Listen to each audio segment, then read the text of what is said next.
अस्सलाम वालेकुम and good morning. आप देख रहे हैं नया दिन। मैं हूं आपके साथ मोहम्मद शुएब। मैं हूं महक असलम। उम्मीद है वीकेंड बड़ा अच्छा गुजरा होगा और जो एहतियाती तदाबीर हम आपको बताते रहते हैं उससे आपने याद रखा होगा। जब हम याद की बात करते हैं तो बहुत सारी यादें एकदम से ताज़ा हो जाती है जब कोई तारीख, कोई दिन या कोई ऐसी चीज़ हमारे सामने आती है कि हम कहें कि इसको गुजरे हुए 2 बरस हो गए, 10 बरस हो गए, 4 बरस हो गए। खूबसूरत आवाज़ के मालिक जुनैद जमशेद को हमसे बिछड़े 4 बरस बीत गए हैं। जुनैद जमशेद 7 दिसंबर 2016 को तैयारा हादसे में शहीद हुए थे। इंतहाई खूबसूरत आवाज़ और पाकिस्तान का कीमती सरमाया परवाज़ PK 661 के हादसे में जुनैद जमशेद समेत 47 कीमती जानें ऐसी थी जो कि हमसे बिछड़ी। जादुई शख्सियत के हामिल थे जुनैद जमशेद। चले भी गए लेकिन हम कहते हैं कि नहीं गए, हमारे दिलों में आज भी ज़िंदा हैं, हमारी यादों में आज भी ज़िंदा हैं। हम आज भी उन्हें याद करते हैं। हम सब तो याद करते हैं, उनके बेटे उन्हें बहुत ज़्यादा याद करते हैं। जब वो याद करते हैं तो वो एक बात ज़रूर कहते हैं, वो कहते हैं कि ऐसा ही लगता है कि जमात के साथ गए हैं, ऐसा ही लगता है कि किसी लम्हे दरवाज़ा खुलेगा और वो दाखिल होकर कहेंगे अस्सलामु अलैकुम। ये है उनकी सबसे खूबसूरत याद जो उनके बेटों के दिलों में है कि वो बार बार यही सोचते हैं कि आसपास ही तो हैं। जब भी कोई काम करते हैं वो यही सोचते हैं कि अगर बाबा होते तो वो काम किस तरीके से करते, चलो हम भी उस तरीके से वो काम करते हैं। बाबा ने कैसी तरबियत की उन बच्चों की कि आज वो बच्चे यही कहते हैं कि हम जो भी हैं अपने वालिद साहब की वजह से। जुनैद जमशेद हमारे दिलों में ज़िंदा है। मुझे वो लम्हात नहीं भूलते क्योंकि उस वक्त मैं न्यूज़ स्टूडियो में था महक, जब यह ख़बर आती है तैयारा हादसा और आहिस्ता आहिस्ता डेवलपमेंट होते होते जब ये मालूम होता है कि उसी फ़्लाइट में थे जुनैद जमशेद, तो वो यकीन ही नहीं आता। सोच सकते नहीं थे हम उस वक्त कि ये हो गया। कई दिन तक यकीन नहीं आ रहा था कि वाकई यह हादसा हुआ है। और उनकी पर्सनैलिटी ऐसी थी कि हर किसी को इंस्पायर करना और हर किसी ने उनकी पर्सनैलिटी से सबक सीखा। हमने देखा कि म्यूज़िक से जैसे उन्होंने वो स्विच हुए, जैसे हमने देखा कि मजहबी स्कॉलर जब उनके नाम के साथ लगता है तो यकीनन ये एक सबक सीखने वाली बात है कि एक शख्स जो कि मुझे लगता है कि जब तक हम जिंदा है ना, जब तक रहती दुनिया है, ये सितारा चमकता है। बेशक इसमें कोई शक नहीं। जहाँ तक बात सीखने की है, सीखना तो हम सबको चाहिए और सीखना किस चीज़ से चाहिए? हम अपने हालात से सीखना चाहिए कि हमारे हालात हमें क्या सिखाना चाह रहे हैं। और हमारे आजकल के हालात यानी 2020 के हालात जिसमें सबसे बड़ा चैलेंज क्या है वो है कोविड-19। इस दौरान हमने क्या सीखना है? हमने सीखना यह है कि भैया एहतियात करनी है। एहतियात नहीं करेंगे तो हमारा हेल्थ सिस्टम हमारे सामने है कि वो कोलैप्स करता है एक लम्हे में। गुज़श्ता 24 घंटों के दौरान कोरोना के मज़ीद 37 मरीज़ इंतकाल कर गए। जो अमवात की मजमूई तादाद है वो 8398 हो चुकी है। 3795 नए केसेस रिपोर्ट में, जो एक्टिव केसेस हैं उनकी तादाद 55,354 हो गई है। ठीक है, ये फिगर्स तो हैं, लेकिन ऐसे में जब हमारे सामने खबर आती है KPK से, जब खबर आती है खैबर टीचिंग अस्पताल से कि वहाँ पर ऑक्सीजन का ना होना, ऑक्सीजन सिलेंडर का ना होना, वहाँ पर ड्यूटी पर तैनात उस शख्स का ना होना जिसकी वजह से, जिसकी गफलत की वजह से, इंतज़ामी गफलत की वजह से लोगों की जानें चली जाती हैं, यानी ये एडमिनिस्ट्रेटिव इश्यूज़ हैं जिनको हम एड्रेस नहीं कर पा रहे। तो प्लीज़ खुद एहतियात करना इसलिए ज़रूरी है कि हमारे सिस्टम में बहुत से फ्लॉज हैं। और आवाम को एहतियात की हम रोज़ाना ये अपील करते हैं इसलिए क्योंकि अगर कहीं पर कोई चीज़ नहीं मुयसर तो एटलीस्ट आपने जो एहतियात किया वो आपके लिए बेहतर है, आपके साथ रहने वालों के लिए, आपके प्यारों के लिए बेहतर है। अब और भी एक बेहतरी आई है खेल के मैदान से। खबर है कि कौमी टीम के तमाम खिलाड़ी क्लियर करार दे दिए गए। आइसोलेशन उनका ख़त्म हो गया और छठे और 9वें रोज़ कोरोना की तस्दीक वाले 2 अरकान मुद्दत पूरी करेंगे। स्कॉट पर अब SOPs लागू नहीं होंगे। ये PCB ने जनाब क्लियरली बता दिया कि अब SOPs लागू नहीं होंगे। बट एक बड़ा क्वेश्चन मार्क अभी भी यहाँ पर मौजूद है कि पाकिस्तान से कोरोना लेकर गए थे, दैट मीन्स पाकिस्तान की किट्स, फिर उन पर भी सवालिया निशान है। एनीवेज जी, बढ़ते हैं आगे। एक अफसोसनाक खबर है और वो है फैसलाबाद से 11 साला घरेलू मुलाजमा जिन पर तशद्दुद हुआ। अब अपडेट उसकी यह है कि जो खातून थी उन्हें गिरफ्तार कर लिया गया है। पुलिस ने जो मुलजिम है जिन्हें नामजद किया गया था इस केस में, राना मुनीर, उनकी बेटी हैं जिन्हें गिरफ्तार किया है। जो दामाद थे उन्हें क्लियर चिट दे दी थी कि आप इसमें इन्वॉल्व नहीं है। जो बेटी है उन्हें गिरफ्तार किया गया है।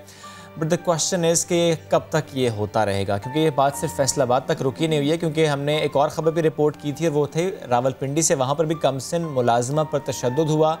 सवाल इसलिए उठते हैं कि सुलह हो जाती है और जब सुलह हो जाती है उसके बाद फिर सवाल उनसे नहीं होता जिन पर बहुत बड़े बड़े इल्ज़ाम लगे होते हैं। जो फुटेज सामने आती है जिसमें बहुत ब्रूटली किसी को मारा जा रहा होता है, फिर उस पर इंसाफ होता नहीं। और ये कोई पहला वाक़या नहीं, इस पे हम प्रोग्राम में आगे तफसील से बात करेंगे।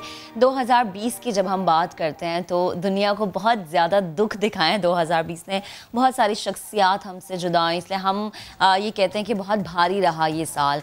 मईशत तबाह हुई, हाँ ठीक है, पाकिस्तानी पॉलिसीज़ ऐसी थी कि हमारी मईशत संभली, हमारे बेरोजगार हुए ऐसे काम किए, लेकिन बेरोज़गार पूरी दुनिया के साथ साथ पाकिस्तान में भी हमने देखा कि बेरोज़गारी का जो रेशो है वो कुछ बढ़ा, लेकिन कुछ एक ऐसे लोग एक ऐसा कहेंगे पेशा कह देते हैं इसको, क्योंकि अब ये बढ़ चुका है बहुत। पेशा ना कहिए, क्या पेशा बिल्कुल ना कहें, पेशा लफ्ज़ की तौहीन हो जाएगी। ये अपनाना शुरू कर दिया है क्योंकि बेरोजगारी की वजह से है कि कहा जाता है कि जब बेरोजगारी होती है, जब लॉलेसनेस होती है तो फिर क्राइम बहुत ज़्यादा बढ़ जाता है, लूट मार बढ़ जाती है, और लोग जब लूट मार करते हैं तो गोली चलाते हुए फिर सोचते नहीं है। रवां साल भी कराची स्ट्रीट क्रिमिनल्स की जन्नत बना रहा।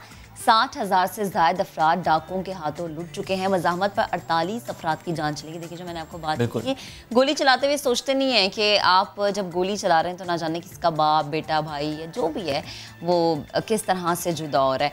तो 2020 में जहाँ बेरोज़गारी बढ़ी वहाँ पर स्ट्रीट क्रिमिनल्स और ये जो रेशो है ये बहुत ज़्यादा बढ़ चुका है। और ख़ुसूसन कराची जो है इसका गढ़ इसलिए क्योंकि बड़ा शहर है। फिर यहाँ पर हम देखते हैं कि पुलिस की कारकर्दगी पर, सिंध पुलिस की कारकर्दगी पर एक सवालिया निशान भी बन। वो तो कहते हैं स्ट्रीट क्राइम कम हुआ है, लेकिन जो स्टैट्स हैं वो बताते हैं कि स्ट्रीट क्रिमिनल्स के लिए ये कुछ जन्नत का दरवाज़ा ही खुला है इस साल में। चलिए बढ़ते हैं आगे, आपको ज़रा रंगों में नहलाते हैं और लेकर चलते हैं लाहौर। लिबर्टी चौक क्योंकि रंगों में नहा चुका है। 150 से ज़ायद पेंटर्स ने कौसे कज़ा के रंग यहाँ पर बिखेर दिए हैं और इसका नाम अब बदल दिया गया है। अब देखिए, इट्स ब्यूटीफुल। ठीक है, कुछ लोग कह रहे हैं कि क्यों, ज़रूरत क्या थी बदलने की, लेकिन चलिए कुछ तब्दीलियाँ अच्छी लगती हैं। और दूसरा ये कि इसका नाम तब्दील किया गया, लेकिन लिबर्टी चौक इतना पुराना, इतना मशहूर मारूफ नाम है कि मुझे लगता है आवाम की ज़ुबानों पे नया नाम चढ़ने आहिस्ता आहिस्ता हो सकता है ऐसा हो जाए, आहिस्ता तब्दीली आ जाए, आहिस्ता तब्दीली आ जाएगी। तो ये लाहौर के मनाजिर, बाहर के मनाजिर हम आपको नहीं दिखा रहे, लाहौर के मनाजिर हैं। और लाहौर में मेरे ख्याल से ये चीज़ें कराची में भी होनी चाहिए, इस्लामाबाद में भी होनी चाहिए, फैसलाबाद में भी। सड़कों को साफ रखें, शहर को अपना घर समझें।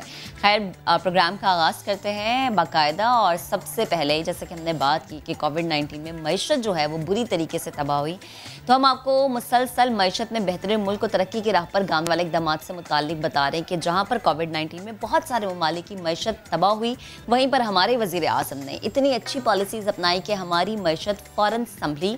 और संभाला देने के लिए क्या चीज़ ज़्यादा ज़रूरी थी? हमारी पॉलिसीज़। आज हम जिक्र करेंगे एक ऐसे शहर का जिसने मुल्क की मईशत को सहारा देने के लिए इनकलाबी इक़दाम उठाए हैं। आप बिल्कुल सही सुन रहे हैं, सियालकोट की हम बात कर रहे हैं। ये वो शहर है जहाँ के ताजरों ने मिलकर ना सिर्फ एयरपोर्ट बनाया बल्कि अपनी ज़ाती एयरलाइन भी शुरू कर दी है। सियालकोट वाले मज़ीद क्या करने जा रहे हैं? एक तरक्की तो हमने देखी है, और मज़ीद कुछ ऐसे इक़दाम होंगे कि अवाम को सफरी सहूलियत मिले। या कहना यूँ चाहिए महक कि अवाम अपने लिए खुद क्या कर सकते हैं, ताजिर बिरादरी अपने लिए, अपने शहर के लिए क्या कर सकती है, जिसमें पोटेंशियल हो वो क्या कर सकता है। हमें हर चीज़ के लिए हुकूमत की तरफ देखना नहीं चाहिए। हुकूमत फैसिलिटेट ज़रूर कर सकते हैं कुछ प्रोजेक्ट्स में, लेकिन कहीं कहीं पर हमें खुद वो स्टेप्स लेने होते हैं। हमें खुद अपनी बेहतरी के लिए, अपनी तरक्की के लिए काम करना होता है। और यही एग्जाम्पल सेट की है सियालकोट के ताजरों ने। इसी पर बात करेंगे। हमें ज्वाइन किया है रहनुमा पाकिस्तान तहरीक इंसाफ उस्मान डार साहब ने। उस्मान साहब, बेहद शुक्रिया आपके वक्त का।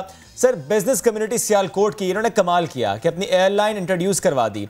हुकूमत और सियालकोट के लिए कितनी बड़ी, कितनी अच्छी खबर है, कितना इसका फ़ायदा होगा सिर्फ सियालकोट में रहने वालों को? देखिए जी, 9 दिसंबर सियालकोट के लिए और सियालकोट के अजीम शहरियों के लिए एक अहम और बड़ा दिन है। सियालकोट की बिज़नेस कम्युनिटी की कोशिशों से मैं चेयरमैन एयर सियाल फजल जिलानी साहब को और उनकी पूरी टीम को मुबारकबाद देना चाहता हूँ। सियालकोट अपनी एयरलाइन का आगाज़ करने जा रहा है और मैं समझता हूँ इस एयरलाइन की लॉन्चिंग से पाकिस्तान के फ़ज़ाई सफ़र में बड़ा ज़बरदस्त एडिशन होने जा रहा है। अगर आप लोग देखें तो आज अगर लाहौर कराची की हम बात करें या कराची इस्लामाबाद की बात करें तो बहुत महंगे टिकट अवेलेबल हैं। अगर जितनी ज़्यादा एयरलाइंस होंगी मुल्क पाकिस्तान में, उतने ही हमारे फ़ज़ाई टिकट्स भी सस्ते होंगे और सफ़र करने के लिए सहूलत भी होगी। और मैं समझता हूँ सियालकोट ने जैसे पहले सियालकोट इंटरनेशनल एयरपोर्ट का आगाज़ किया, सियालकोट के बेशुमार प्रोजेक्ट्स में बिज़नेस कम्युनिटी ने अपना किरदार अदा किया। मैं सियालकोट की बिज़नेस कम्युनिटी को ख़ास तौर पे हराज तहसीन पेश करना चाहता हूँ इस अजीम और बड़े कारनामे पे कि सियालकोट अपनी एयरलाइन का आगाज़ करने जा रहा है। ठीक है उस्मान साहब, इस तरह की कोशिशें मुल्क की मईशत के लिए आपकी नज़र में कितनी बेहतरीन साबित हो सकती हैं, और अगर इन बिजनेसमैन ने कदम उठा लिया है तो फिर हुकूमत इन्हें कैसे सपोर्ट करेगी? देखिए, आपने बड़ा ज़बरदस्त सवाल किया और मैं पाकिस्तान की अपोजिशन को यही पैगाम देना चाहता हूँ। एक तरफ वो जल से जुलूस कर रहे हैं, दूसरी तरफ प्राइम मिनिस्टर इमरान खान सियाल एयर का आगाज़ कर रहे हैं, इफ्तिताह कर रहे हैं। पाकिस्तान की इकॉनमी ऊपर जा रही है, सीमेंट इंडस्ट्री जिसकी मैं बात कर रहा था, टेक्सटाइल इंडस्ट्री ऊपर जा रही है, ऑटोमोबाइल इंडस्ट्री ऊपर जा रही है, सियालकोट की एक्सपोर्ट्स आज बूम कर रही हैं। यहाँ हमें लेबर शॉर्टेज का सामना है। ये वो मईशत थी जो स्ट्रगलिंग तबाह हाल मिली प्राइम मिनिस्टर इमरान खान साहब को, और इमरान खान साहब ने एक लीडरशिप का मुजाहरा करते हुए खुद लीड किया पाकिस्तान की मईशत को दुरुस्त सिमत में ले जाने के लिए। और यही वजह है कि 2.5 साल के बाद कोरोना पेंडेमिक के बावजूद आज आपको मईशत के दादोशुमार दुरुस्त सिमत में नज़र आ रहे हैं। और हुकूमत की जहाँ तक बात है, एयरलाइन एविएशन इंडस्ट्री में उसके लिए जो फैसिलिटेशंस थी, बहुत सारी ऐसी कंडीशंस थी, माजी में बहुत मुश्किल था कॉर्पोरेट सेक्टर में से लोगों का आकर एयरलाइन जैसे बड़े मंसूबों का आगाज़ करना। ये वो ईज़ ऑफ डूइंग बिज़नेस और कॉस्ट ऑफ डूइंग बिज़नेस थी जिसकी बात प्राइम मिनिस्टर इमरान खान साहब माजी में करते रहे। और इन्हीं ईज़ ऑफ डूइंग और कॉस्ट ऑफ डूइंग बिज़नेस की पॉलिसीज़ की वजह से आज सियालकोट में ये एयर सियाल जैसा प्रोजेक्ट शुरू होने जा रहा है। उस्मान साहब, ये तो आपने एक और खबर भी हमें दे दी कि सियालकोट में भी लेबर की शॉर्टेज है। नहीं, फैसलाबाद के बाद अब सियालकोट में भी यही सूरत हाल है कि लेबर शॉर्टेज है, कि इतना वहाँ पर काम है, हो सकता है कि हमें और लेबर चाहिए। अच्छा सर, ये बताएं कि वज़ीर-ए-आज़म इमरान खान साहब 9 दिसंबर को सियालकोट का उनका दौरा शेड्यूल है, क्या तवक्कुआत हैं पंजाब और स्पेशली सियालकोट के लिए? कोई बड़ी खुशखबरी आ सकती है, कोई बड़ा प्लान है जो वहाँ से रिवील होगा? देखिए जी, प्राइम मिनिस्टर इमरान खान इंशाअल्लाह ताला 9 दिसंबर को सियालकोट में एक तारीखी पैकेज का ऐलान करेंगे। जैसे मैंने आपको कहा, सबसे पहले वो एयर सियाल का इफ्तिताह करेंगे। उसके बाद सियालकोट के लिए क्लीन ग्रीन सियालकोट में 17 अरब रुपए रखे गए हैं, जिसमें state of the art sewerage system, पीने का साफ़ पानी, ग्रीन पार्क्स, ट्रैफिक री इंजीनियरिंग और सिटी मास्टर प्लानिंग जैसे मंसूबे हैं। उसके साथ साथ हमें यहाँ एक हॉस्पिटल की ज़रूरत थी, उस पर मैं उनका शुक्रिया अदा करना चाहूँगा। 5.1 अरब रुपए की लागत से mother and child hospital Sialkot में बनने जा रहा है। एक टेक्निकल यूनिवर्सिटी की हमें ज़रूरत थी, चूँकि सियालकोट एक सनती शहर है, इसके साथ गुजरावाला गुजरात एक गोल्डन ट्रायंगल है। और हमारी और बिज़नेस कम्युनिटी की हमेशा से ये ख्वाहिश थी, कोशिश थी कि यहाँ एक टेक्निकल यूनिवर्सिटी होनी चाहिए जिसमें हम इमर्जिंग टेक्नोलॉजीज़ में अपने नौजवानों को ट्रेनिंग दे सकें, वो अपना कारोबार शुरू कर सकें और उस यूनिवर्सिटी से तालीम लेने के बाद वो इंडस्ट्री के अंदर कंट्रीब्यूशन कर सकते हैं। तो एक बेस्ट ह्यूमन रिसोर्स इंशाल्लाह ताला अवेलेबल होगा सियालकोट में इस यूनिवर्सिटी के क़याम के बाद। तकरीबन 14 अरब रुपए की लागत आएगी इस टेक्निकल यूनिवर्सिटी में। और जिस तरह मैं आपको कह रहा था, सेहत, तालीम और इंफ्रास्ट्रक्चर के मंसूबे इंशाल्लाह ताला एक तारीखी पैकेज होगा 9 दिसंबर को इमरान खान साहब की तरफ से। ठीक है उस्मान साहब, आप मौजूद हैं, आपकी मौजूदगी का फ़ायदा उठाते हुए एक चीज़ पूछना चाहूँगी कि टाइगर फोर्स आजकल कहाँ है? मुनाफाखोरों के खिलाफ क्या कर रही है? अब तक कितनी शिकायत पर जो टाइगर फोर्स की जानिब से सामने आई है उन पर एक्शन लिया गया है? सबसे पहले तो मैं टाइगर फोर्स के बहादुर नौजवानों को सलाम करता हूँ। लाखों की तादाद में इन लोगों ने वॉलंटियरली काम किया।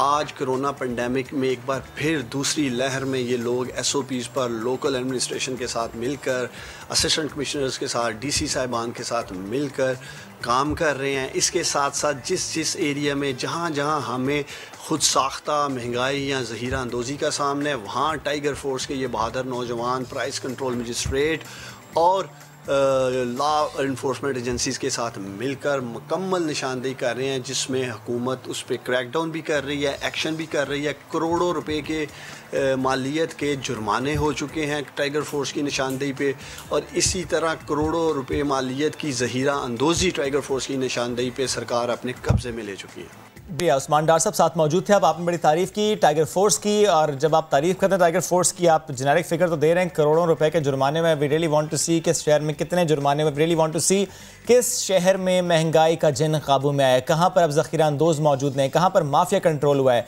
कहाँ पर अब हर शय उसी दाम मिलती है जो दाम लिस्ट पर लिखा होता है। क्योंकि पूरे मुल्क में ऐसा ही हो रहा है कि जो दाम लिस्ट पर लिखे होते हैं उस दाम वो अशिया मिलती नहीं। एनीवेज बढ़ते आगे, एक ब्रेक के जाने, ब्रेक से वापस आएंगे तो बात करेंगे KPK की, बात करेंगे उस अस्पताल की कि जहां पर ना ही ऑक्सीजन मिली और ना ही एहसास मिला। क्योंकि अगर एहसास भी होता किसी को तो किसी की मौत ना होती। ये कहानी ब्रेक के बाद।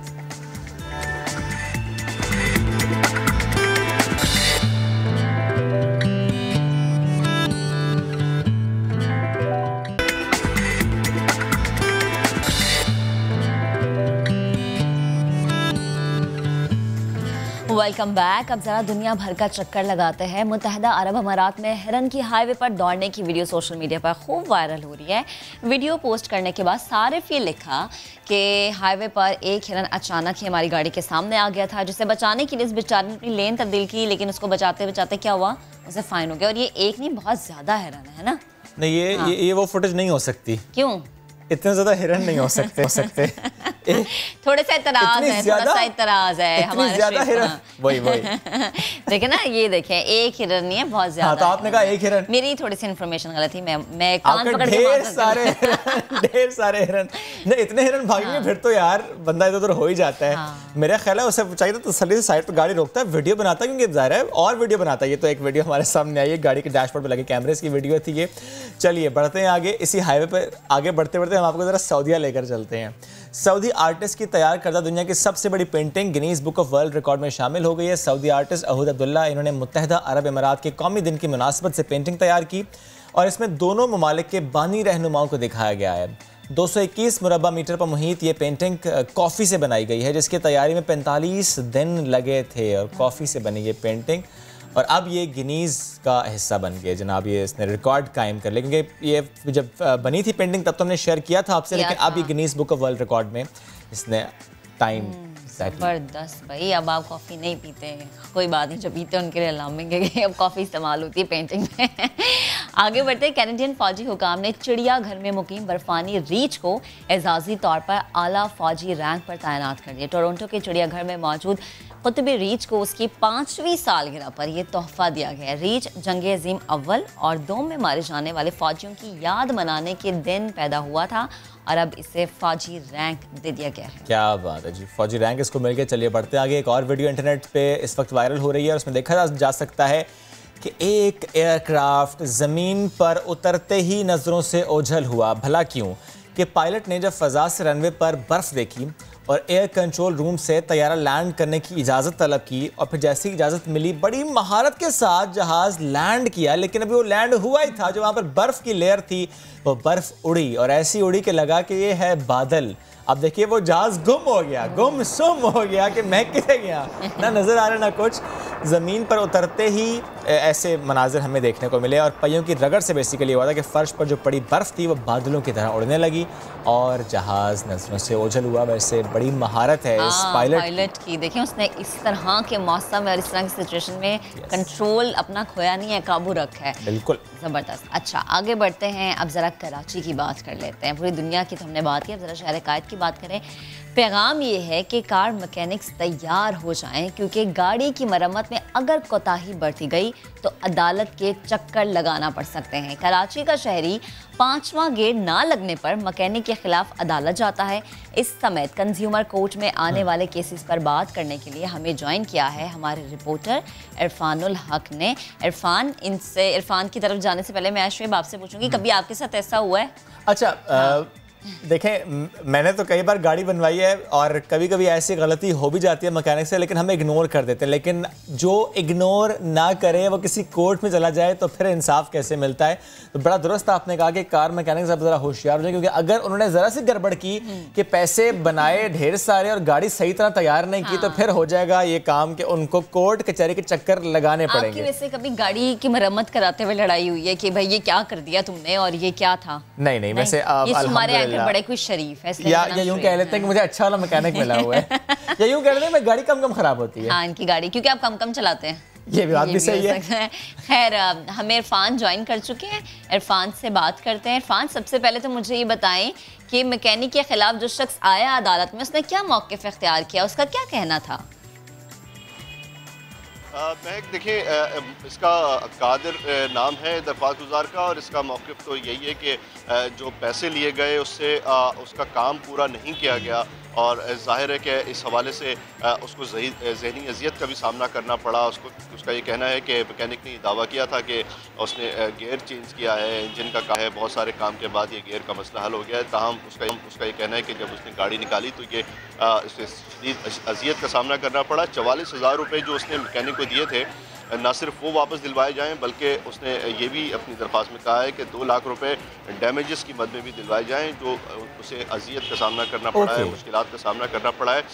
देखिए शोएब, ये बहुत अहम बात है कि ये जो सारिफीन हैं उन्हें अपने हुकूक का पता नहीं है दरअसल कि ये कंज्यूमर कोर्ट्स कराची में फ़ाल हैं और हालिया दिनों में इस तरह के कई फ़ैसले हुए हैं जो कि बहुत ही खुशाइंद हैं। एक केस पिछले दिनों आया था, एक बड़ी AC बनाने वाली कंपनी, एयर कंडीशन कंपनी के ख़िलाफ़। उनका ये दरख्वास्त गुजार का ये दावा था कि उन्होंने जो नया AC लिया था और वो वारंटी में AC था और उसमें कुछ ख़राबी आई। जब उन्होंने वारंटी क्लेम किया तो कंपनी ने कहा कि इसमें सर्किट बोर्ड चेंज होगा और 7,000 रुपये आपको पे करने पड़ेंगे। और कंज्यूमर कोर्ट से जब उसने रुजू किया तो कंज्यूमर कोर्ट ने न सिर्फ वो 7,000 रुपये कंपनी को कहा कि आप देकर ये AC बनाएं, और बल्कि कंपनी को 47,000 रुपये का जुर्माना भी अदा करना पड़ा उस सारिफ को। इसी तरह कई केसेस हालिया दिनों में आए हैं। जी हाँ। अच्छा इरफान, एक बात मुझे और बताएं, चंद रोज़ पहले हम एडमिनिस्ट्रेटर कराची इफ्तिखार शलवानी के पास गए तो उन्होंने मुझे कहा कि कंज्यूमर काउंसिल्स इतनी एक्टिव नहीं है और इसी की वजह से ये महंगाई का जिन काबू में नहीं आता।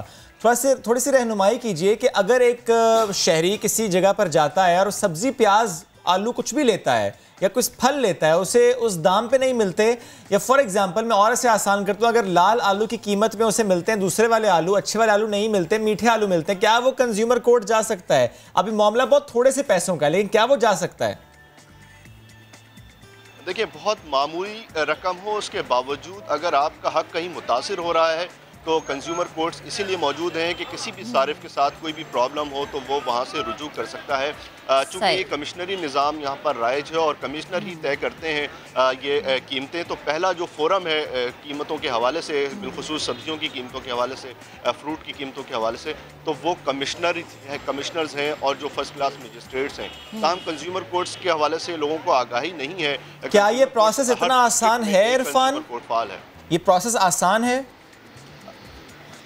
देखिए शोएब, बहुत ही होशियार होना पड़ेगा। अब तमाम डिपार्टमेंटल स्टोर्स को भी, जो बड़े स्टोर्स हैं, जो छोटे स्टोर्स हैं, उनको भी प्रोसेस यकीनन बहुत आसान है, लोगों को मालूम नहीं है। बिल्कुल ठीक है, लेकिन अगर ये लोगों को मालूम होगा, बड़ा दुरुस्त आपने इरफान कहा कि अगर लोग अपने इस हक के लिए लड़ेंगे तो उसके बाद ही कुछ सुकून, कुछ सहूलत मिलेगी। बेहद शुक्रिया आपने कंज्यूमर कोर्ट से मुताल्लिक हमसे गुफ्तगू की। अच्छा, एक और चीज़ मैं ऐड करना चाहूँगी, मूवी देखिए actor in law Fahad Mustafa, बिल्कुल वो इसी चीज़ों पे थी, फ्रिज ख़राब हो गया, इसी ख़राब हो गया, और लोग क्या कर रहे थे, कोर्ट चल जाते थे। अब तो अपने हक का आपको ज़रूर मालूम होना चाहिए। हक तो ये भी है कि आपको सेहत की सहूलियात मिलें, और हक ये भी है कि आपको बर वक्त जो है अस्पताल का अमला आपको मुस्तफ़ीद करे वहाँ की सहूलियत से, लेकिन ऐसा नहीं हुआ। ऐसा नहीं हुआ। और जहाँ बात हक की है वहाँ बात फ़र्ज़ की भी है। फ़र्ज़ किसका है? फ़र्ज़ रियासत का है, फ़र्ज़ हुकूमत का है। और जिस हुकूमत की बात मैं कर रहा हूँ वो बड़े बड़े जलसे जुलूस तो पहले करते थे, अब तो बड़े बड़े इवेंट्स करते हैं। क्या करने के लिए? सेहत इंसाफ कार्ड बांटने के लिए। अब वो इवेंट्स करते हैं कि हम जो आपको सहूलत दे रहे हैं, इसी ID कार्ड के बदले में आपको मुफ्त इलाज मिलेगा, लाखों का इलाज मिलेगा। उसी हुकूमत की जब हम बात करते हैं तो सूबे KP की बात हम कर लेते हैं, जहाँ पर ऑक्सीजन नहीं मिली तो मौत मिली। पेशावर का KPT खैबर टीचिंग हॉस्पिटल, यहाँ पर संगीन गफलत के बायस कोरोना के 7 मरीज इंतकाल कर गए। बोर्ड ऑफ गवर्नर्स ने फैक्ट फाइंडिंग रिपोर्ट तैयार की और अस्पताल डायरेक्टर समेत 7 मुलाजिमीन को मुअत्तल कर दिया है। मेरा फोकस मुअत्तल पर था। क्या मुअत्तल करने से मामला हल हो गया? क्या वो 7 जानें वापस आ सकती हैं? ऐसा हो नहीं सकता। दावे आपके बहुत बड़े बड़े थे कि सेहत के लिए हमने बड़े काम किए, लेकिन ये है आपका सूबा और ये है सेहत का वो निज़ाम जो कि आपने राइज किया कि यहाँ पर लोगों की जानें क्यों जा रही हैं, कि या तो ऑक्सीजन सिलेंडर नहीं है या जिसने वो ऑक्सीजन सिलेंडर सप्लाई करना है वो ड्यूटी पर मौजूद नहीं है। क्योंकि मालूम ये भी हुआ कि जब मरीज़ों की हालत गैर हुई तो ऑक्सीजन रूम से राबता किया गया, कॉल की गई, किसी ने कॉल रिसीव नहीं की क्योंकि वहाँ पर कोई मौजूद नहीं था। ड्यूटी पर मामूर मुलाजिम मौजूद नहीं था। स्टोर के ताले तोड़े गए, ऑक्सीजन सिलेंडर निकाले गए, लेकिन तब तक बहुत ताख़ीर हो चुकी थी। और वही बात है कि अगर अपनी जिम्मेदारी नहीं निभानी तो मुअत्तल कर देने से जिनका जानी नुकसान हुआ, जिनके प्यारे गए, क्या वो लौट आएंगे? इसी पर बात करने के लिए हमें ज्वाइन किया senior media and protocol manager Khyber teaching अस्पताल फरहाद खान साहब ने। फरहाद साहब, बेहद शुक्रिया। सवाल हमारे साथ साथ उन तमाम लोगों का यही है जो कि हमें सुन रहे हैं, देख रहे हैं कि अमला कहाँ था, जिम्मेदारी किसकी थी कि ऑक्सीजन सिलेंडर की फराहमी की जाए। अब जिनको मुअत्तल किया गया, क्या ये सिर्फ मुअत्तली तक मामला रहेगा या मजीद कोई हम देखें कि एक्शन होगा? बिल्कुल जी फरहाद साहब, जी बात कीजिए सर। जी बिल्कुल, आपने ठीक कहा। ये एक अफसोसनाक वाक़ा है। जितना हो सके हम सब इससे दुखी हैं, इसमें कोई दूसरी बात है नहीं। जहाँ तक ऑक्सीजन की सप्लाई का मामला है तो ये कल भी मैंने बड़े खुल के कहा था, मिनिस्टर साहब ने भी कहा है और प्रोविंशियल गवर्नमेंट ने भी कहा है कि हम किसी को नहीं छोड़ेंगे। जो भी इसमें इन्वॉल्व है, मुल्लविस है, उनके खिलाफ सख्त से सख्त कार्रवाई की जाएगी। बोर्ड ऑफ गवर्नर कल सुबह से लेके रात को 2:30 बजे तक बैठी रही और उन्होंने ये फैक्ट फाइंडिंग इंक्वायरी जो आपके साथ है, आपके सामने है, उसको शेयर किया। उसमें 7 लोगों को इनिशियली मुअत्तल किया है और ये बात आगे भी जाएगी। जहाँ तक ऑक्सीजन की सप्लाई का मामला है तो बिल्कुल ये एक गफलत हुई है, क्योंकि रोजाना की बुनियाद पर हमें तकरीबन 3,500-4 हज़ार क्यूबिक जो ऑक्सीजन की सप्लाई होती थी वो हुआ करती थी और ये तकरीबन 5-6 बजे तक यहाँ पे पहुँच जाता है इनको। लेकिन परसों जो ये है, जो डिले हुई है, ये इन टाइम नहीं पहुँच सकी, जिसकी वजह से ये जो इशू है या जो सिचुएशन पैदा हुई वो यही थी।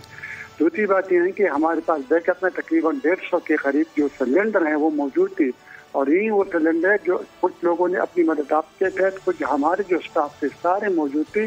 लेकिन आपको पता है कि रात को 12:30-1 बजे की आधे मरीज या आधे लोग जो है ना वो ड्यूटी को होते हैं, शिफ्ट वाइज ड्यूटी यहाँ पे होती है। ये तो पब्लिक हॉस्पिटल 24/7 सर्विस हो रही हैं, तो इसी वजह से इतना स्टाफ तो उस वक्त मौजूद नहीं था। लेकिन फिर भी जो कुछ हुआ सबके सामने था, कोशिश की गई है, मैक्सिमम कोशिश की गई है कि यार कम से कम नुकसान हो सके। और 7 जाने चली गई सर, इसको आप क्या कहेंगे?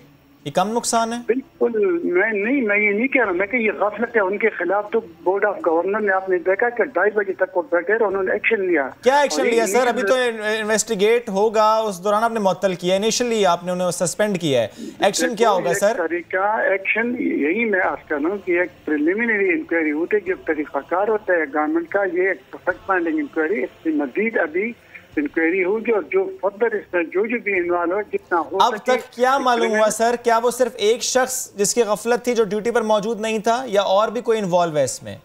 नहीं 7 बंदे फिलहाल जो देखिए, 7 बंदे जो टॉप हॉस्पिटल का जो मैनेजमेंट है, जिसमें हॉस्पिटल डायरेक्टर है, जो हॉस्पिटल को चला रहे हैं, हॉस्पिटल अफेयर को, उसको पहले उसी को, उसके साथ जो 7 मैनेजरियल स्टाफ है, जो कंसर्न बंदे और सबको मुअत्तल किया गया है। तो मेरे ख्याल में इससे ज्यादा सख्त एक्शन और मजीद एक्शन होगा, ये नहीं है। दूसरी बात यह है कि हमने ये कभी नहीं कहा कि ये गफलत नहीं है, हमने कहा कि गफलत हुआ है, उसके खिलाफ एक्शन होगा और आपने देख लिया। सर कंपनसेट किस तरीके से हो सकता है? वो जो लवाहिकीन है उनको कंपनसेट कैसे कर सकते हैं अब आप?